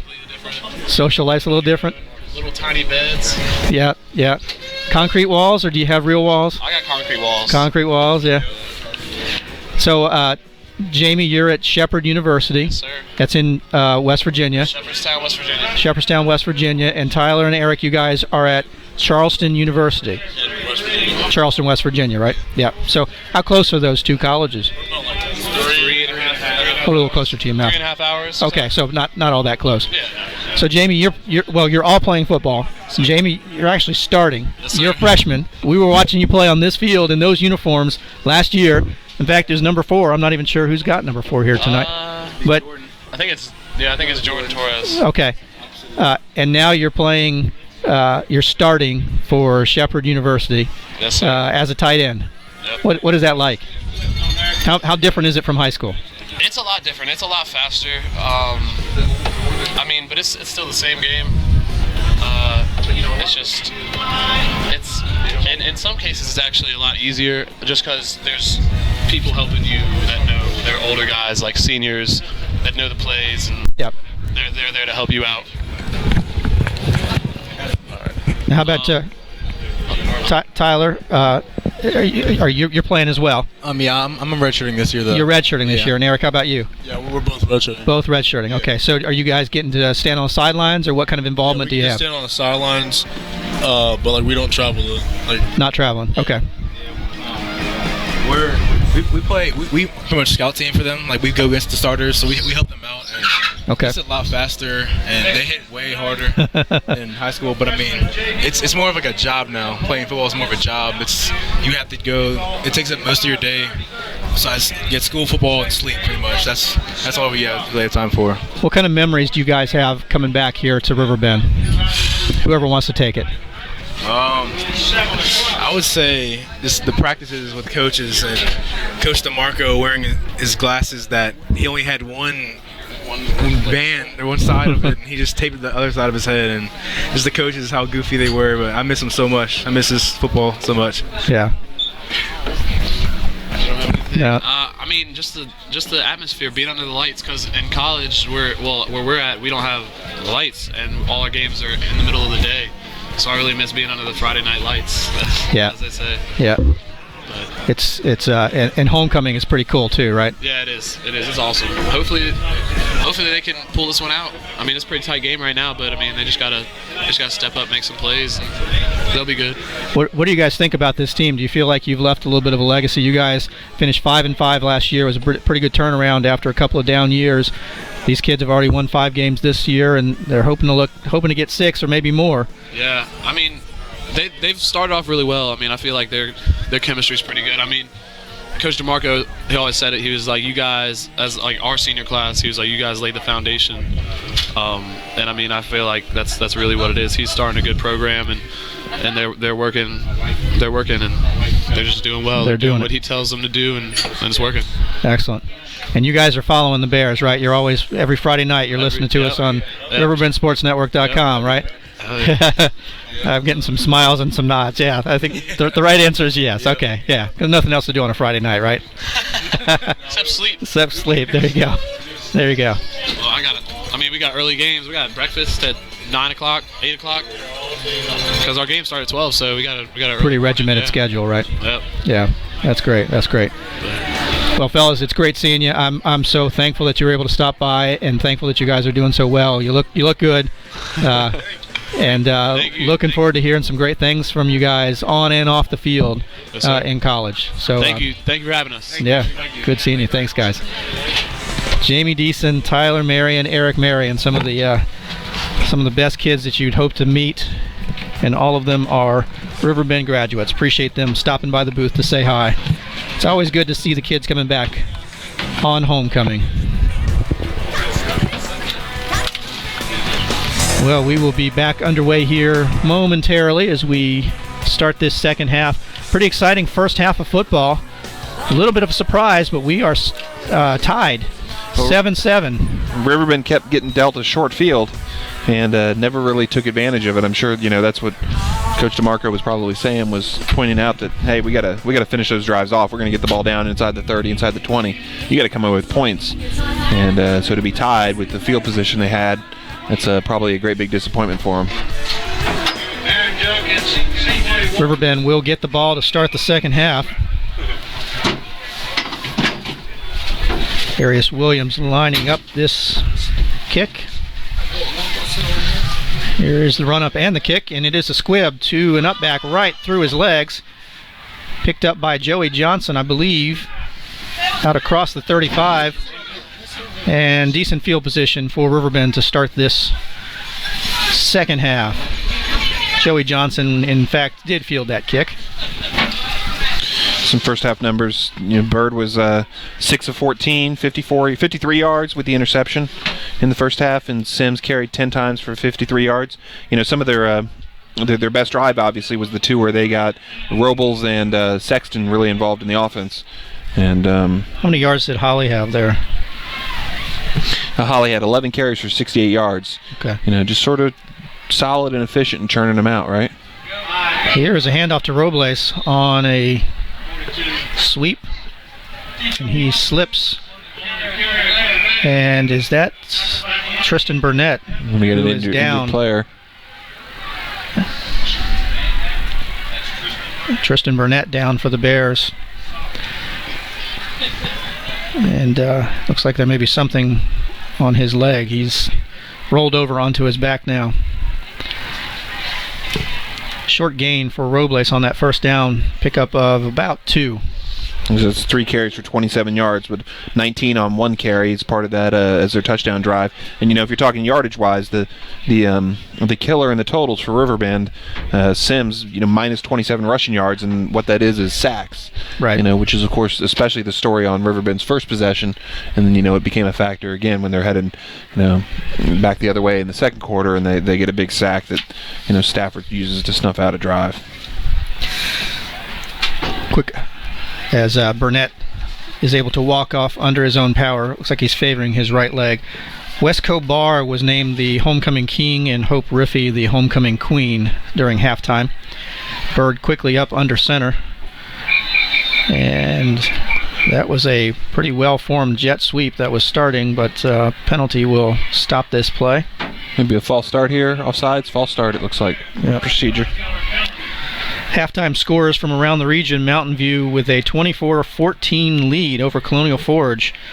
North Stafford up over Massaponax 10-7. A late field goal puts them up going into halftime. JM and Caroline tied at 7. Spotsy and Chancellor, Spotsylvania up 14-12.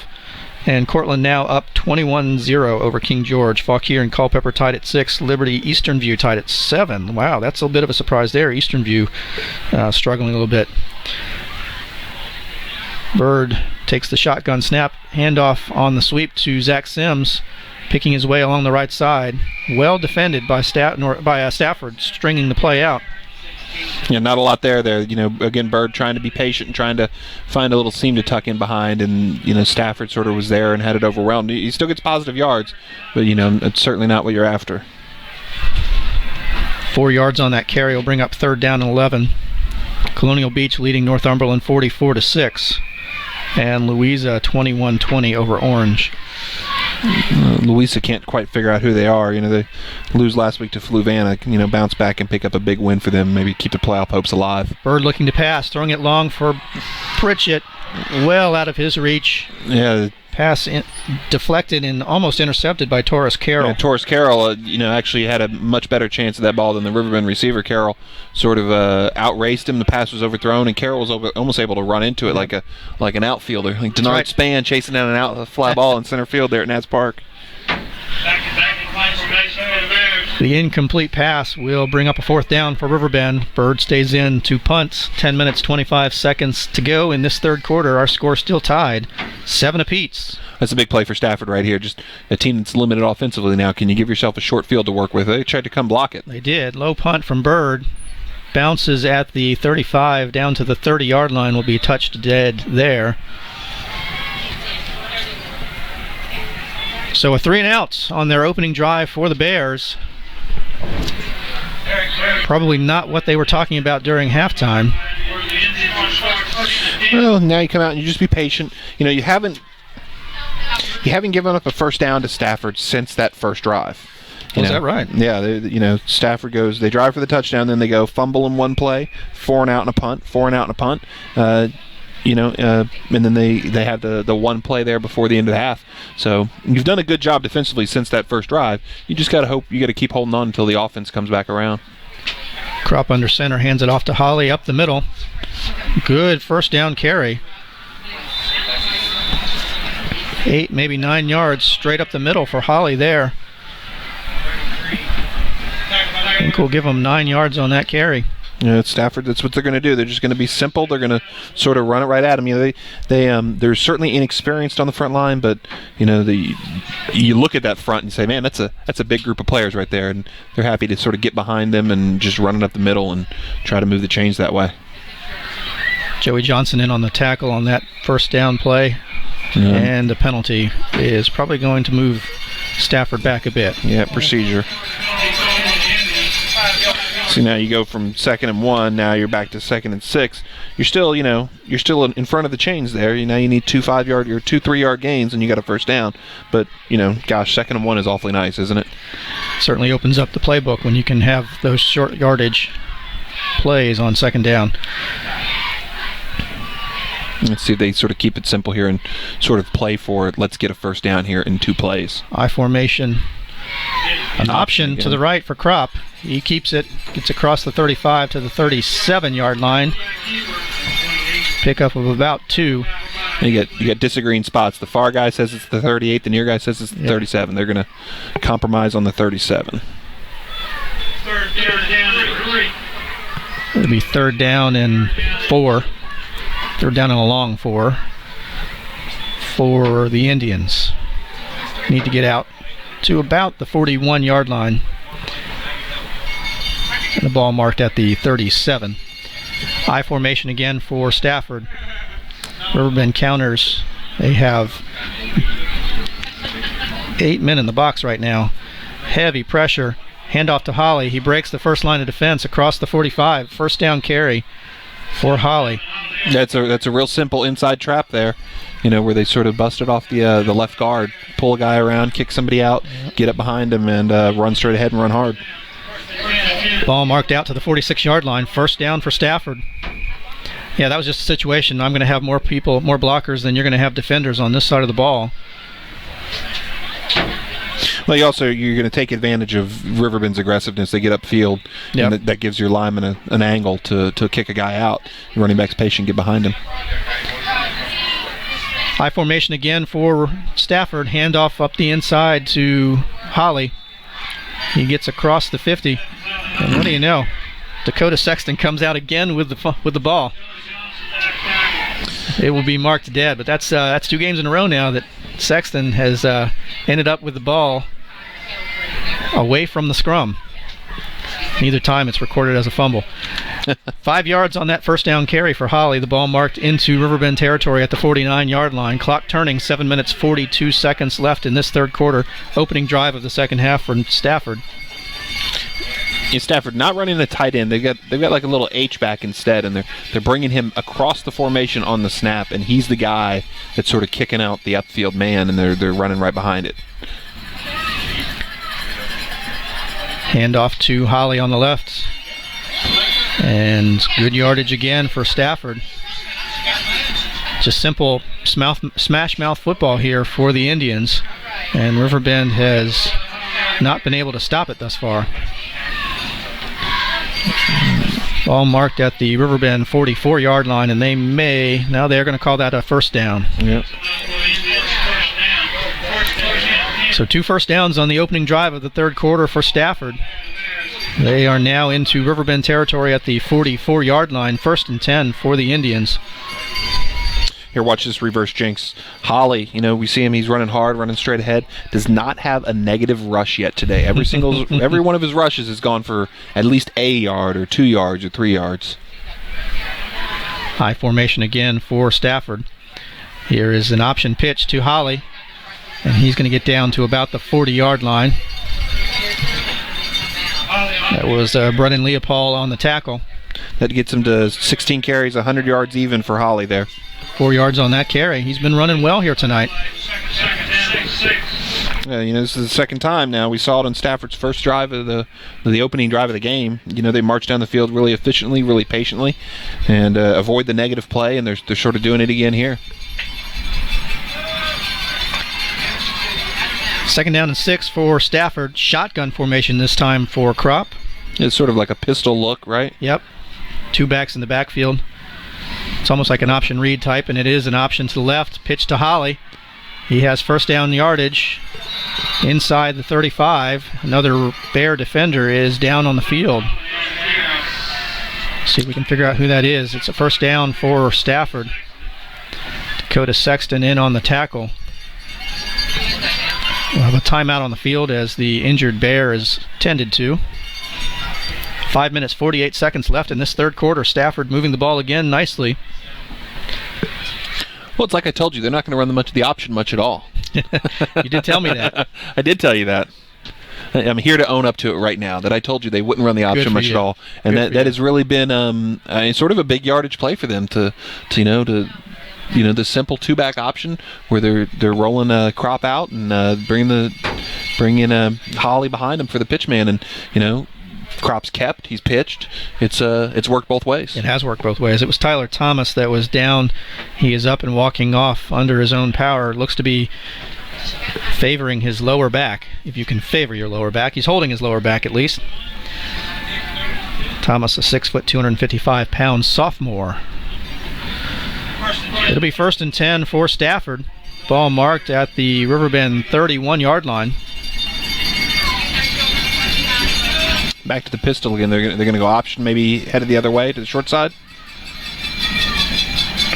And they're going to be an option read to the right this time. Hand off to Holly. He's going to have positive yardage inside the 30 to about the 28-yard line. It's sort of a zone dive there for 4 yards.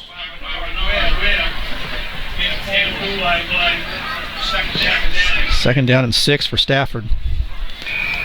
The home crowd trying to generate some excitement for this Bears defense that looks to be on their heels a little bit here. I think in terms of opening running lanes, this is probably the best you've seen Stafford play all season.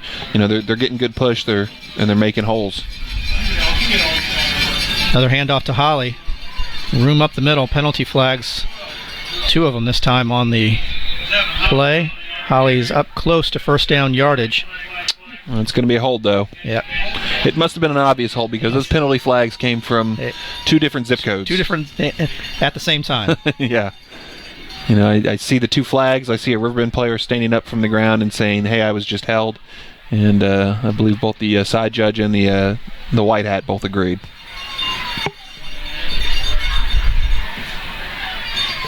It's going to be basically an 11-yard penalty you're going to have back to 2nd and 17, I believe. Not quite. The ball's going to be marked at the 39, so it'll be 2nd and 17. Yeah, 2nd and 17. All right. We're still working out a routine here, folks. I believe you just questioned me on the air. High formation, single safety this time for Riverbend. The up back goes in motion. Kropp rolling to his right, throws it to that up back, makes the reception. He's down inside the 30. It's Kashif. IG Kashif. Big fullback linebacker sort of combo there. Pretty decent athlete for a big kid. 6 feet, 230-pound senior. And Kropp put it right on him there. He came out of the pocket. It didn't look like they had it blocked too well, but he rolled to his right and made space. And now you got it down to 3rd and made it manageable a little bit. 3rd down and about 6. Ball marked inside the 28-yard line of Riverbend. Shotgun formation, sort of that hybrid pistol formation with 2 backs in the backfield for Kropp. The up back goes in motion. It's going to be the option to the left. Kropp Fakes the pitch, keeps the up the middle. He's got first down yardage and more off the left side. Breaks one tackle. He's inside the 10-yard line. Great decision there by Kropp to fake the pitch and keep the ball. Yeah, the keeper's been there as well. They certainly can't be too disappointed with that. Be first and goal for the Indians from the Riverbend 6-yard line. 3 minutes 30 seconds left in this third quarter, and Stafford looking to punch the ball in and take the lead. Kropp under center, hands it off to Holly. Running hard up the middle. He is into the end zone. Don't see a signal yet. Was the ball out? They're saying... What are they saying? They're going to say he's down, I believe. You got the demonstrative referee on his knee tapping down. So this guy's still running down the field, and they're still going to get tackled. But the ball, they're going to call the ball down over here, and it's going to be second and goal. Wow.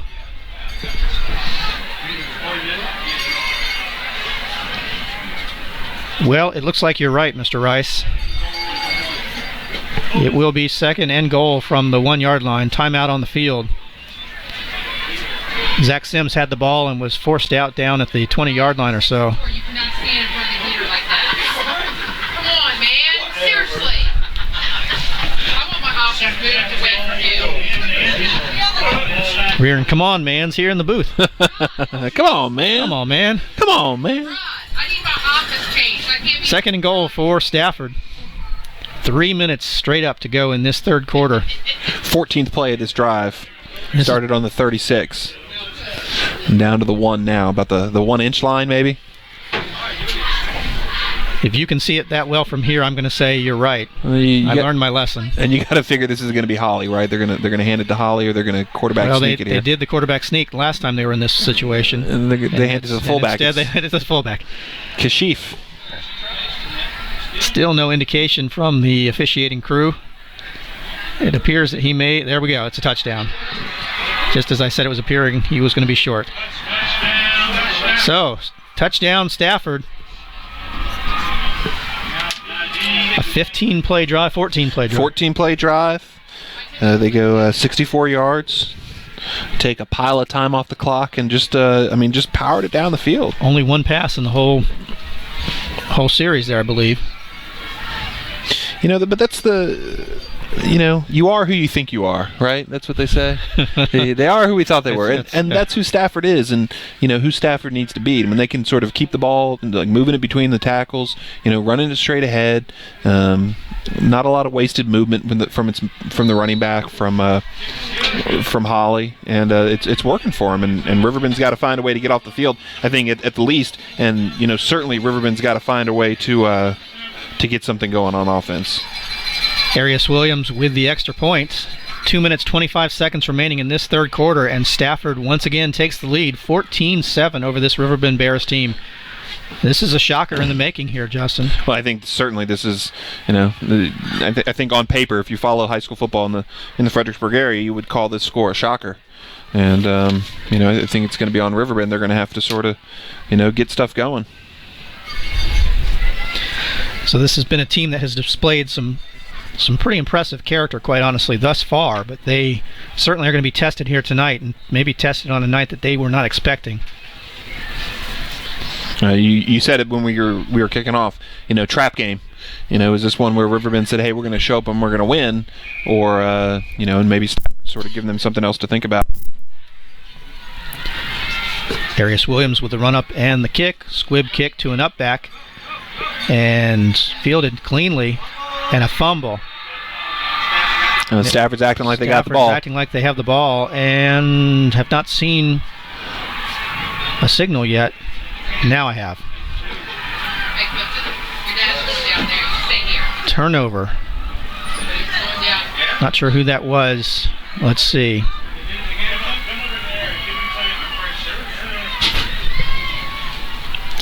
Might have been Hunter Hendricks. Nonetheless, it is a turnover, and just like that, Stafford will have the ball in Riverbend territory. The ball will be marked at the Bear 46-yard line. Well, you got a team, Stafford, that at this point in the season is probably short on confidence and want to whatever have you. But now they've taken the lead, and sort of Riverbend turns it over to them and gives them maybe even added momentum, added good vibes. Absolutely, and you let them hang in there longer, and the more they're going to believe. Here's a handoff to Holly. Short gain, maybe a yard on that carry. Good penetration by the Bears. That was actually Tyler Thomas in there.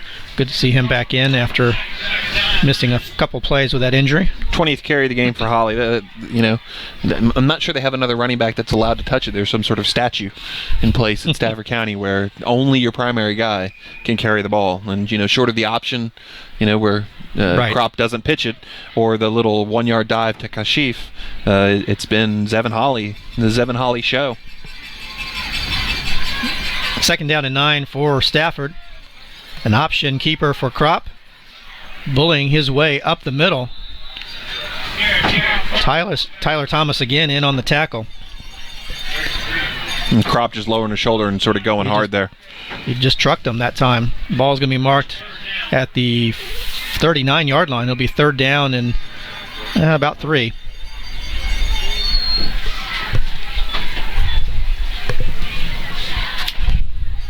Ten carries for 49 yards now for Crop. Of course, most of those have been on the options. It seems like mostly on 3rd down.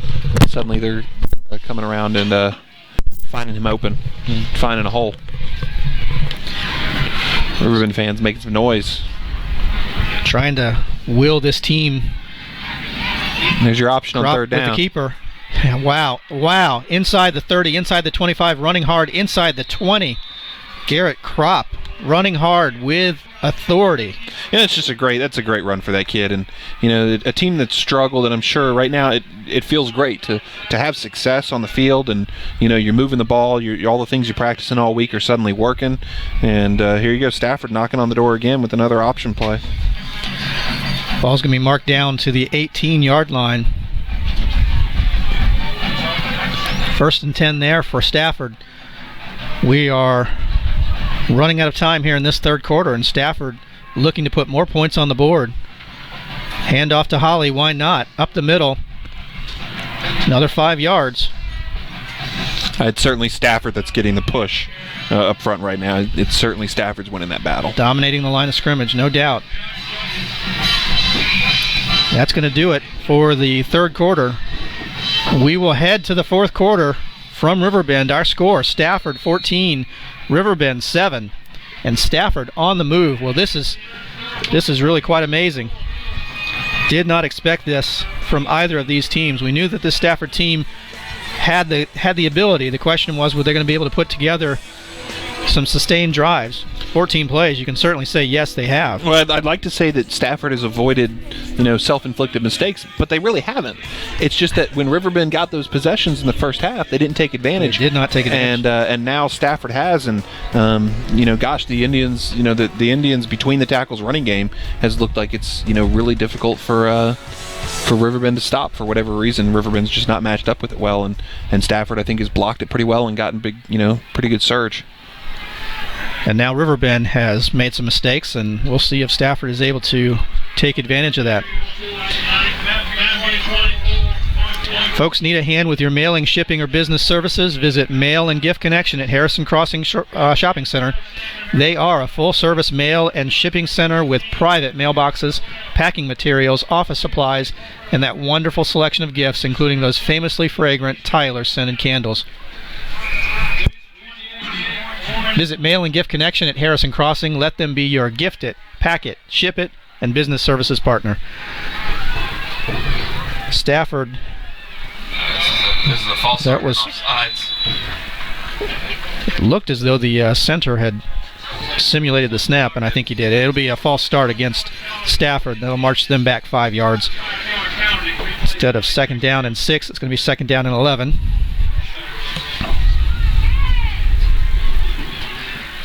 Ball marked back to the 19-yard line. 6 penalties on Stafford, 46 yards.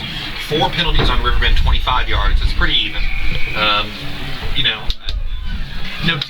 teams have avoided sort of a catastrophic penalty. And There we are. it's quite an enjoyment to watch Mark flailing away at the technology here. The option on third down. Inside the 15. It was actually on second down run there. Inside the 15 to the 13. Good gain again on that option play. Garrett Kropp on the keeper. That'll bring up third down and 4. Ball marked at the 13. They need to get to the 9. What do we like here? You think Holly or option?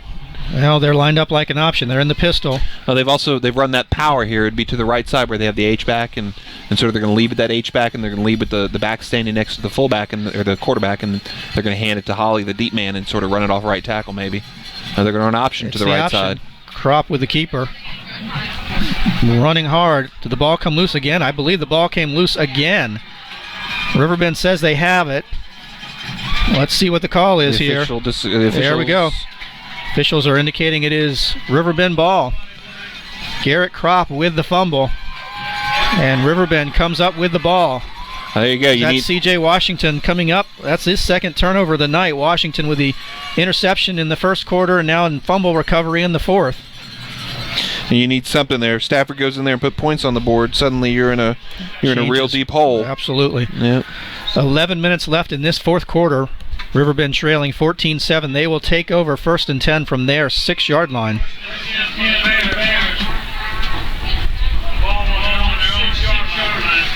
Riverbend moving from left to right as we observe the action, headed toward the south end zone, and that is their hopeful ultimate destination. Here is a handoff to Zach Sims. All kinds of pressure in the backfield, and they drop him for a loss. I really think, Stafford has sort of crowded the box all night, except when Riverbend's been in third and long. Stafford has put most of their defenders right up on the line of scrimmage. I think at some point Bird here is going to have to connect a pass or two. They're going to have to make them pay, probably through the air. Loss of half a yard on that first down carry. It'll be 2nd down and 11 for Riverbend. Here we are well into the fourth quarter. It's just a second touch. Inside handoff to Dakota Sexton, but not much there. Pickup of maybe 2. It's going to bring up 3rd down and 9, though. Ball marked out to the 7-yard line. Some conservative play calling thus far for Riverbend. Of course, backed up deep in their own territory. 3rd down and 9, though. Probably going to have to open it up here a little bit.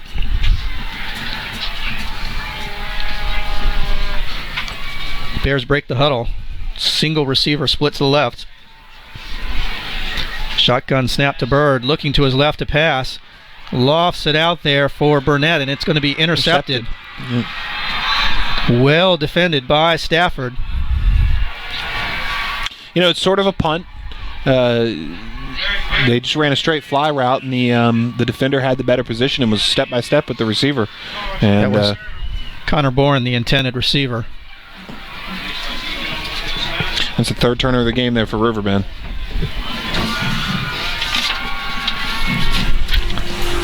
I was not able to determine who made that interception for Stafford, but it was outstanding defensive coverage. There was no doubt Bourne was never really open on the play. Bird laid it out there, hoping that Bourne's height might be able to give him some advantage. But again, 3rd and long like that. You drop back, you throw it as far as you can. Almost as good as a punt. Almost as good as a punt, except you didn't have to snap the ball over your punter's head. True. Here comes a false start, I think, on Stafford. Riverbend might have drawn him off sides. Let's see. The ball is marked in Riverbend territory at the Bend 48-yard line. Stafford with the ball. It is going to be a false start against Stafford. They'll not move them back 5 yards. Stafford with the ball and the lead. 9 minutes, 40 seconds left in this game. Stafford leading at 14-7. They will have the ball 1st and 15 from their 47-yard line. I think if you're Stafford here, you'd love to have points. Points would be great, but I think also run the time off the clock. Just getting time off the clock, and certainly if they're going to run it between the tackles with Holly, they got a good chance to do that. Riverbend has to sell out. They're playing a single high safety here. Option pitch to Holly, and he is going to maybe lose yardage this time. He does get back to line of scrimmage. I think this is going to be... Is there going to be a face mask on that? There's going to be a tackle on here. Penalty flag on the play. And they're going to discuss what... No, they're not. Blow to the head. Blow to the head? Yeah, they're going to call him for spearing the player on the way down. Well, that is a 15-yard penalty, I believe. Yep, and that's going to be where you had a negative play on first down, and instead I believe it's going to be a first down. No, it's got to be a first down. It's any kind of personal foul is going to be an automatic first down. No, not in high school. Not in high school? No, sir. Well, they're giving him a first down nonetheless. By yardage, would have given it anyway. It was a first down. The ball will be marked at the Riverbend 38-yard line, 1st and 10. Coach DeMarco trying to get some explanation from the officials, who did not offer up much. Yeah, they're certainly going to take what they see as a blow to the head. They're going to call that and take it seriously. Holly dancing in the backfield, and there is his first negative carry. Dakota Sexton stops him for a 2-yard loss. Ball back to the 40-yard line. 9 minutes, 6 seconds left in this game. 2nd down and 12. Yeah, that was a big turn of events there. Yeah, that's a huge penalty. Where you were looking at 2nd and long coming up, and instead it's a first down, of course. And then anything that for Stafford, anything that can keep them on the field and keep their offense on the field, it's hard to score when your defense is the one on the field. That's right. Riverbend adjusts their defense a bit. Kropp is going to milk every second off the clock that he can. I formation behind him. Here is the handoff to Holly, trying the right side. And Riverbend is going to stop him after a very short gain, about 2 yards on that carry for Holly. It's suddenly gotten a lot tighter along that front for Riverbend. Suddenly they've started to put the squeeze on Holly. This is some of the smallest running lanes I think he's had all game. 3rd down and 10 for the Indians. It was 24 carries now for Holly, 121 yards. He's had a great night. Yep, been real effective and efficient, and like we said, he's sort of avoided the negative play and just go take the 3 and the 4 yards. That's fine, and see what you can get from there. Well, I'll be interested to hear if Stafford puts the ball in the air here on 3rd and 10. Shotgun formation for Kropp. He does look to pass off to the left. The pass is complete, and that is going to be enough for a first down. That is Caden Lewis. And linebacker had a couple sacks earlier in the game. Now he catches that pass. Riverbend was running like a 3 deep, I think, and they ran the deep guy off and then just sort of ran a little drag route underneath it. Yep. And that's a huge first down. Well-designed play by Stafford. They move the chains and maintain possession of the ball. 7 minutes, 27 seconds, and a spinning clock. Stafford with the ball and the lead. Ball marked at the Riverbend 27-yard line. Well, at this point, if you're Riverbend, you really need to force a turnover. Getting it down to where you need 2 scores with 7 minutes to play, that's going to be tough. It's a tall order. And Stafford's already sort of pushing on the edge. Christian Arias Williams is their kicker, and he's got a little bit of leg. Can make a field goal. Kropp comes up. I formation. 2 receivers, 1 to each side. H-back goes in motion. Here is the handoff to Holly. No, that's a great block by Kashif. Lots of room up the left side, and he's going to be inside the 20 to the 19, maybe the 18-yard line. They led that hole with Kashif, the fullback, and he just stood his guy up, and Holly made a little cutoff, and that was a real nice block by Kashif there. Brennan Leopold comes off, favoring his left shoulder. It'll be 2nd down and 2 after that 8-yard carry for Holly.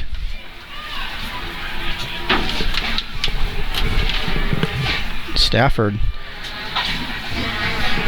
looking to take the air out of this ball, and here's the handoff to Holly. Room on the right side, inside the 15. First down yardage for the Indians. Another good run for Holly.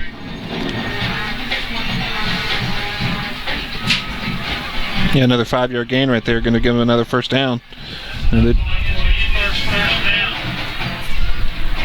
But talk about a team like Stafford, where not a lot has gone right.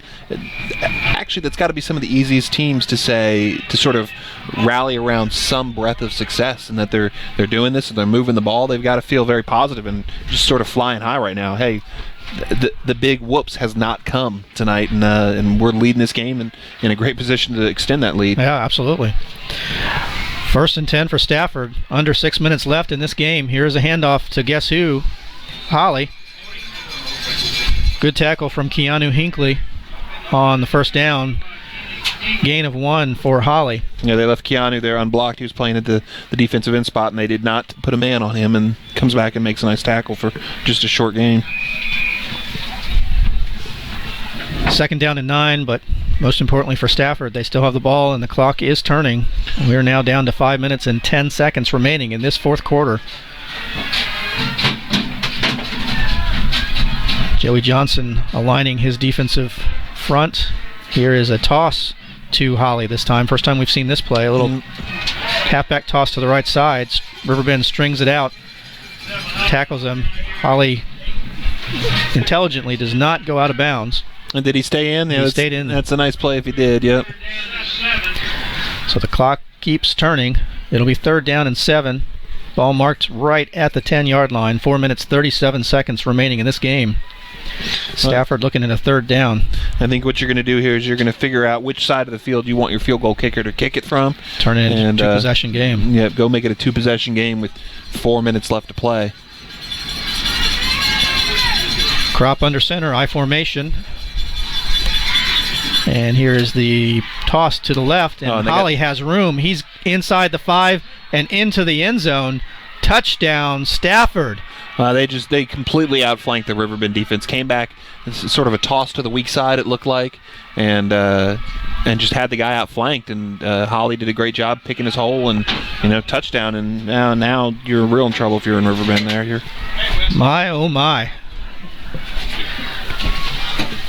Holly can, 29 carries, 148 yards now for college. Stafford with the touchdown. Here is the extra point attempt. It is up and good. Let's try to work something out next year. So our score with 4 minutes, 4 seconds left in this game. Stafford 21, Riverbend 7. Well, Justin, this is I can't believe that anyone really saw something like this coming. Well, and the truth for Riverbend is, their playoff lives are on the line here in the next 4 minutes. I think so. They really have got to find a way here to put some score, put a score up, get the ball back, and at this point, when you win this one, it's going to have taken a fabulous finish. It absolutely will. Riverbend with no offensive first downs in the second half. They're going to have to change that. Yep. Take quickly a look at some scores around the region. Mountain View continues to lead Colonial Forge 24-14. North Stafford now up on Massaponax 17-7. JM still leading Caroline, but Caroline sticking in there 14-7. Spotsy and Chancellor remain tied 14-12. Cortland 28, King George 7. And the Liberty Eastern View game remains tied at 7. Here is the run-up and the kick. It'll go all the way back to Washington, running up the middle across the 25 to the 27-yard line. Well, here you go. You need 2 possessions. So you need 73 yards. You got 4 minutes to do it the first time, then you got to do it again. I think Riverbend has tried to be pretty conservative, tried to go Sims, but I think at this point, it's going to have to be bird time. They're going to have to start some quick scores. Let's see what Riverbend comes out with. Connor Boren and Chris Pritchett will be split to the left. Sims in the backfield with Bird. Bird looking to pass, and the pass is blocked. Wow, great defensive play and a penalty flag on top of it. That was That's Kashif. Yeah, that guy's been all over the place tonight, huh? They also had Bornshine, but both those ends have roughing the passer. Oh, I got a roughing the passer. Wow, that's a surprising call. I certainly didn't see that. I wonder if Bornshine, of course, was at the other end spot there, and as much as Kashif came free and was able to bat the pass down, Bornshine was coming free too, and I wonder if he might have if he might have maybe taken a little extra liberties there. Well, it's a first down for the Bears. They will mark off 15 yards. There seems to be some discussion. I'm not sure over what. Maybe what's for dinner after the game, or we going KFC Are you cold? or Popeyes. I'm cold. I'm. It's a 15-yarder. That's a big one right there. Put the ball out across the 40 to the 41-yard line and stops the clock. 8th penalty on Stafford, 66 yards. Only 4 penalties on Riverbend. That's one thing that's gone the Bears' way tonight. Bears quickly to the line of scrimmage. Shotgun snap for Bird. He looks to his right. Pass is complete to Connor Boren up to the 50 and into Stafford territory to the 45. That's good for a first down. Just a little in route for Boren. 14-yarder. Yeah, that's what you're going to need. You're going to need a bunch more of those, and you're going to need a bunch more of them very quickly. Sharif goes off. Looks to be injured. Not sure if he's holding his hand. Riverbend quickly to the line of scrimmage. Bird looking to pass. Cross the middle. Almost intercepted. Wow. Looking for Boren. And that was Hunter Endler. Yeah, I think maybe the deep guy was actually the choice there. The shallow guy... Boren. The shallow guy, Boren, was in a little bit of traffic there. I think the deep guy running behind him... That would have been Pritchett. Yeah, had single coverage back there, but Bird went for the shorter gain, and it's incomplete. Boren split wide to the right this time. Bird rolls to his right, looking for Boren. Right over the linebacker, complete to Connor. Inside the 30. First down yardage for Riverbend. 3 minutes, 25 seconds to go in this game. Nice pass from Eric Bird. Great touch. Dropping it in over the linebacker. Ball will be marked at the 28-yard line. Bird's got a good arm. Yeah, certainly, and that's what you need right here to... Swing pass to Zach Sims is incomplete.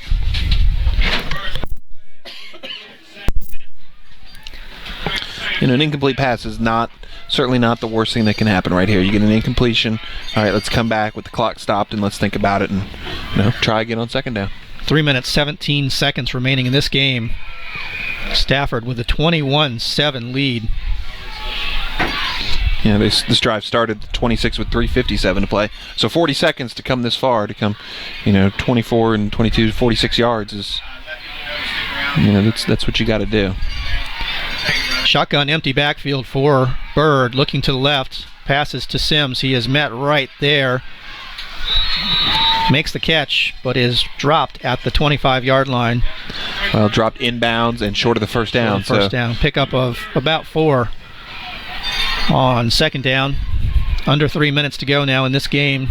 Quickly back to the line of scrimmage for the Bears. Bird takes the shotgun, looking to his right, and expected Pritchett to stop. And Pritchett thought that it was a fly. Ball falls incomplete. It'll be 4th down and 6 for Riverbend. I don't want to be dramatic, but this is 4th in the season. This is the season. Yeah, it really is. You're talking about you don't win here, then you've got to beat Mountain View, you've got to beat Colonial Forge, and then you've got to hope for some that help. May not be enough. I think Riverbend's going to call timeout here and discuss what the options are. 2 minutes, 52 seconds left in this game. I think the best success has been, the out route with the flag maybe over top of it to sort of drop the defender back, and then you throw the underneath. You just got to remember, whatever route we run, it's got to be a 7-yard route. It's got to be a 7-yard route. That's right. No 4-yard routes here. So let's see what the Bears are able to cook up. It is 4th down and 6. 2 minutes, 52 seconds left in this game. Riverbend trails at 21-7. Ball is resting almost smack dab on the 25-yard line. Bird is 9 of 23, 100 yards. Of course, the 2 interceptions. One of the towards the end of the first half was, I think, really huge with Riverbend going in for potential points. Yeah. That's a big one. And then the interception here in the second half is one that you just sort of laugh off. It's sort of a punt, right? But still, the sacks and the lost yardage plays when Riverbend is in scoring position in the first half. That's the play that looms large. Here is the pass out to Connor Boren. Fakes one defender. He's inside the 15, inside the 10, inside the 5. And down at the 2-yard line. Wow, that was actually not a 7-yard pass there, Justin. Yeah, he ran a little 2-yard route. Then that's the old stand up and throw it to the guy and let my guy make a play. And Connor Boren did. So it'll be first and goal for Riverbend. 2 minutes, 43 seconds to go. The ball will be marked at the 2-yard line. And here is the handoff to Zach Sims. I don't know penalty flags on the play. 6 catches for 90 yards for Bourne today. Let's see what the indication is going to be here. It looks like they're going to mark it off against. It's going to be Offsides. It's going to be an offsides call against Stafford. Yeah, it'll be the old Half 1-yard the penalty. distance. Yep. Riverbend counters with their jumbo package. Joey Johnson,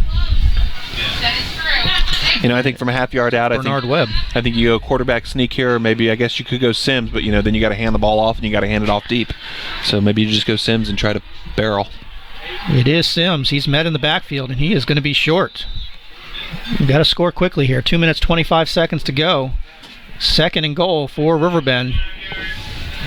Bird looking to the sideline for the call. I don't recall Bird actually having a called run this entire season. He ran the ball quite a bit last year. Fullback. Handoff to the fullback. I think that's Joey Johnson. He's going to get in. Did they? Is he in? The ball comes loose. Still no indication. Clock continues to run. I see hand in the air, third down is what I see. Yeah, they're going to call him short. It'll be third down and goal. But most importantly, the clock is ticking. Clock continues to move. Riverbend again looking to the sideline for the call. Third down and goal. Riverbend has not been able to punch it in twice from the 1-yard line. Big play right here. Bird with the handoff to Joey Johnson, and Johnson is in for the touchdown. Touchdown Bears.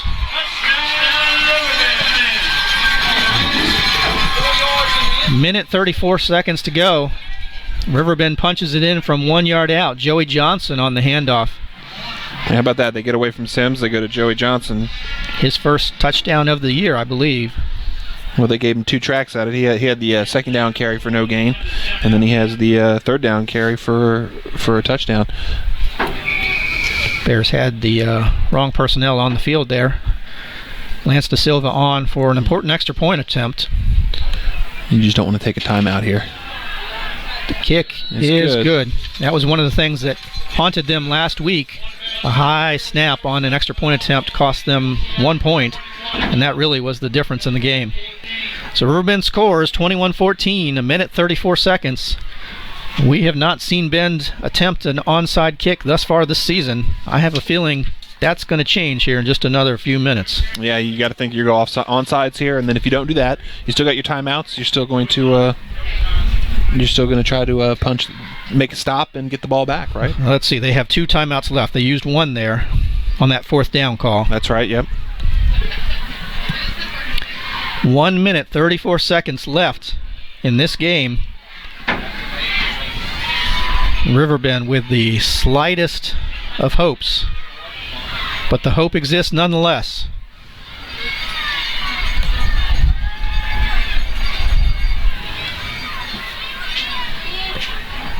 Well, and this is interesting. It is not Lance Da Silva that is going to be handling this. No, it is. I'm sorry.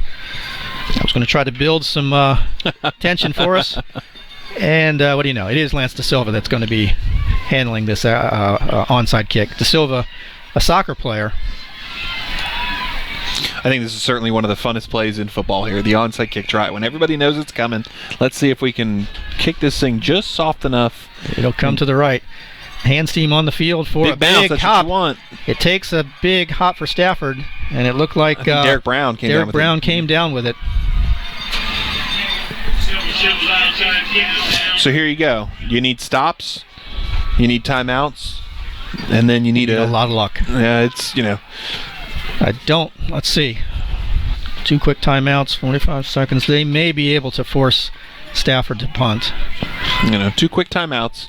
You get the punt back. It's obviously you're going to get the ball back with, you're talking less than half a minute probably to go. Certainly less than half a minute. And then let's see your 2-minute drill.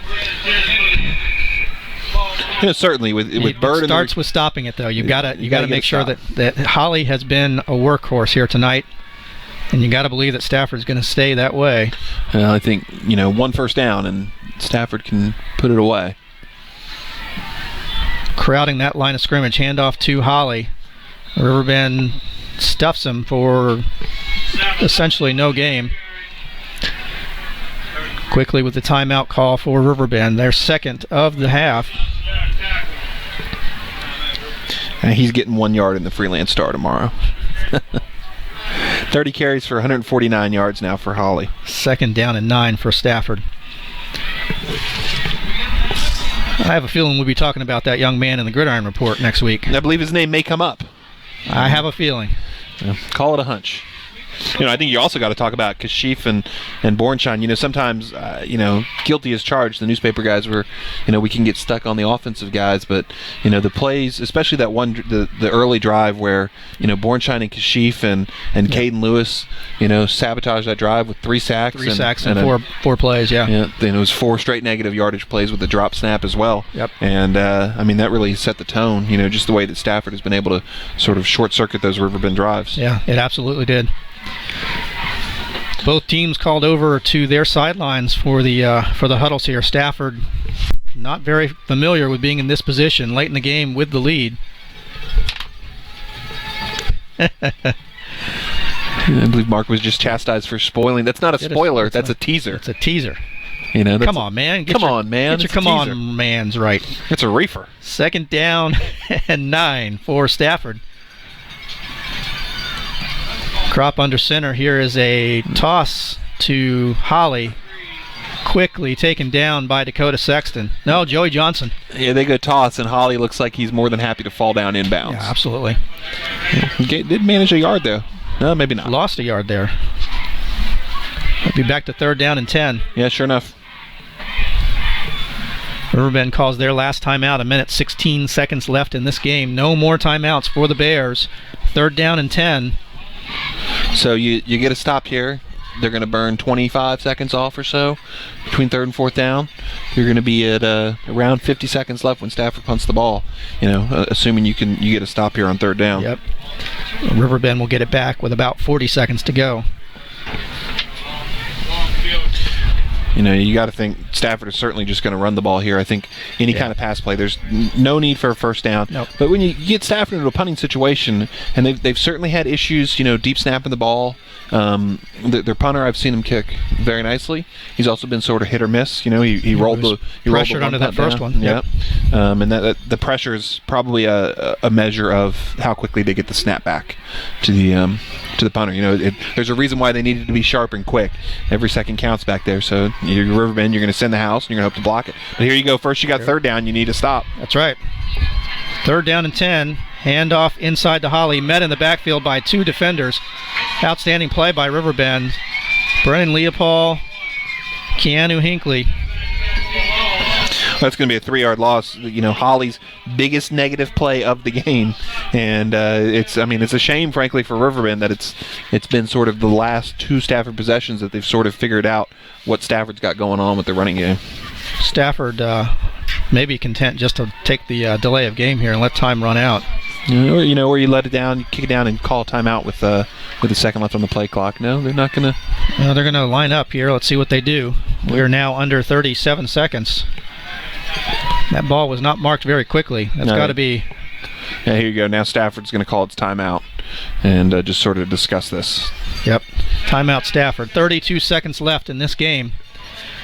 Stafford with the ball at their own 41-yard line. It'll be 4th down and 12. Stafford leading this one 21-14. Stafford working up, making sure that they've got protections properly set up. Yeah, victory, you're a winless team. A victory is certainly a precious thing, and they're going to make sure all the I's are crossed and the T's are dotted right here. And it'll be interesting to see what Riverbend counters with. Do they try to pressure and go for a block, or do they set up a return? I think having seen, seeing the Stafford long snap, it's sort of looping. It's not really sharp and crisp. I think having seen that, you go after this. You put everybody you can after it, and without roughing the punter, that is. Well, Aaron Judkins is deep to receive this punt for the Bears. Yeah, they look pretty conservative, like maybe they're going to go return here. Yeah, they do. Dakota Sexton, the personal protector back there, now creeping up toward the line of scrimmage. He stands at the 50. Judkins is at his 32. Do you think this kid knows this is the biggest snap of his life? It's bobbled and fumbled, and the ball is going to be. Oh, he could have picked it up. Can you advance a fumble? He certainly He could could have have picked that ball advanced up. that. He picks it up. Wow. Turnover. CJ Washington again in on that play. The Bear defender jumped on the ball at the Stafford 29-yard line. He could have picked it up and run with it. I'm sure he's coached just if you see the fumble to jump on it, though. Yeah, you scoop and score there, and you maybe you're going in, maybe you're not, maybe you don't scoop it, and maybe Stafford does. But certainly Riverbend now with the ball on the 30-yard line. They got 25.9 seconds. Yeah. Wow. Well, is there magic left in this Bears team? They are fighting for their playoff lives. You just stay within yourself and do what you can do. Bird in the shotgun. But certainly you want to think about first down passes and out of bounds passes. Quickly snapped, and he is going to be sacked.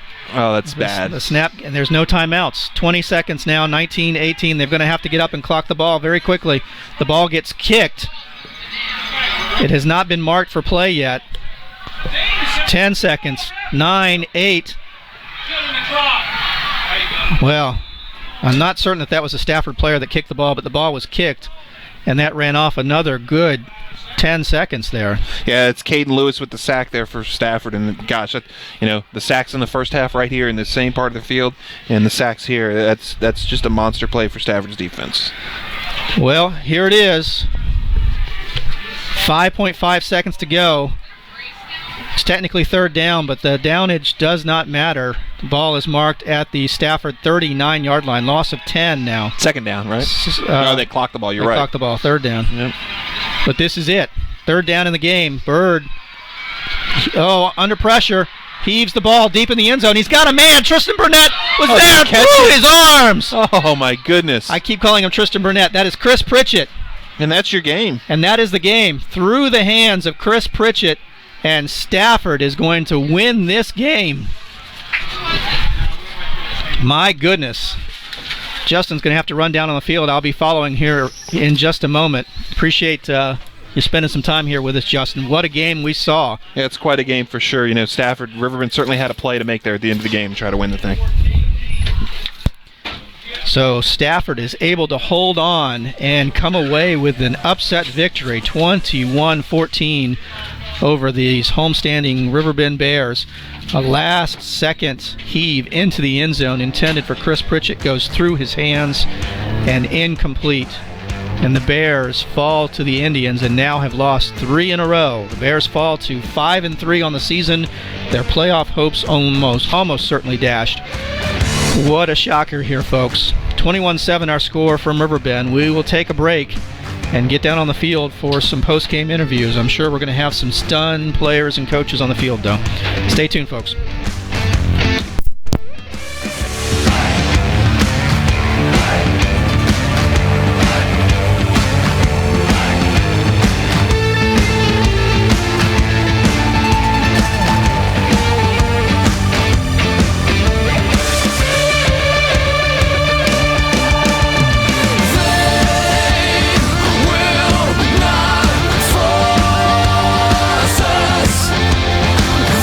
They will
Mark Coleman here from Riverbend Sports Network on the field. First game for Parlay night.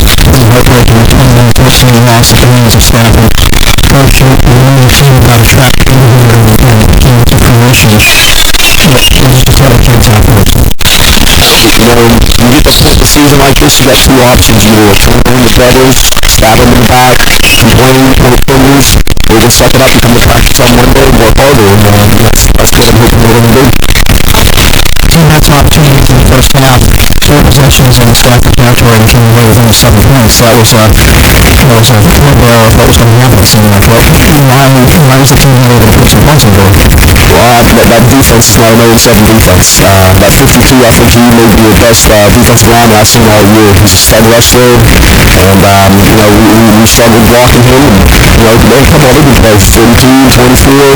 We just struggled getting bodies on people, staying on people, and I think they push us around and they punch us in the mouth, and those are big physical kids. It was a big team. I don't know if you got close to them, but records are deceiving sometimes, and sometimes the matchups favor you, and sometimes matchups don't favor you, and that was not a favorable matchup with us and them tonight.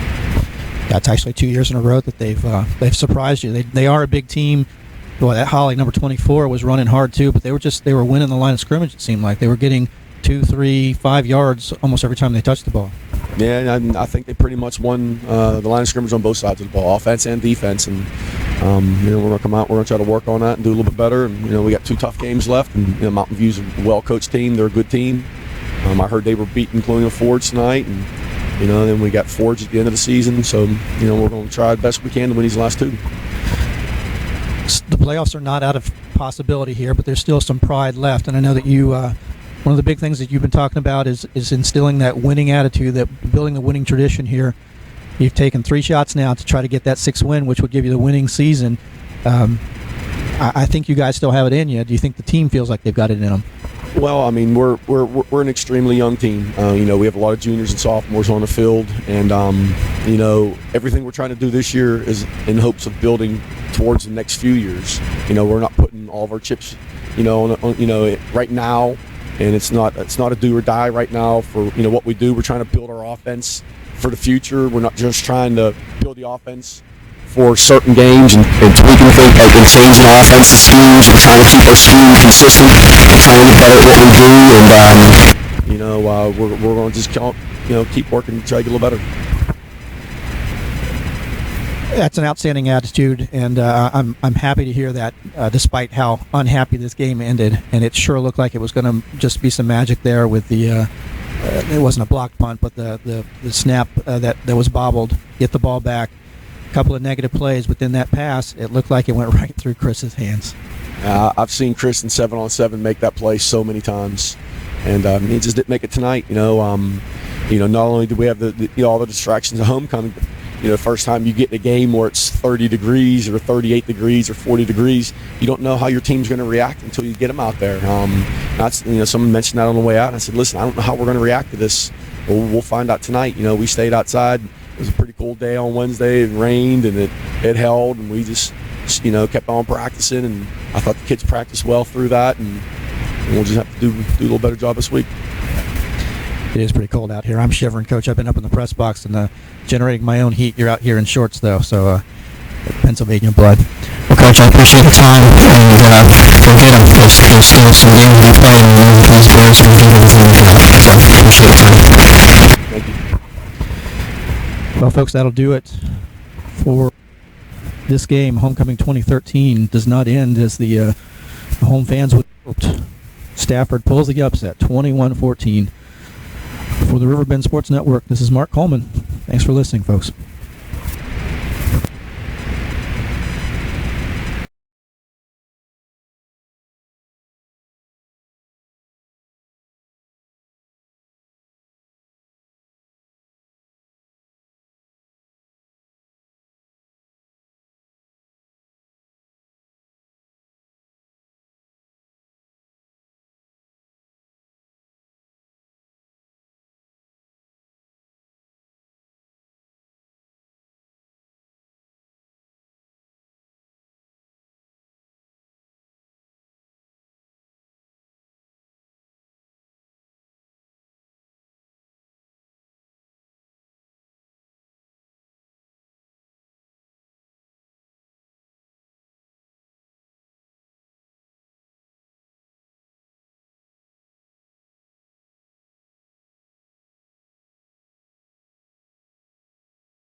Tonight's broadcast has been a Riverbend Sports Network production.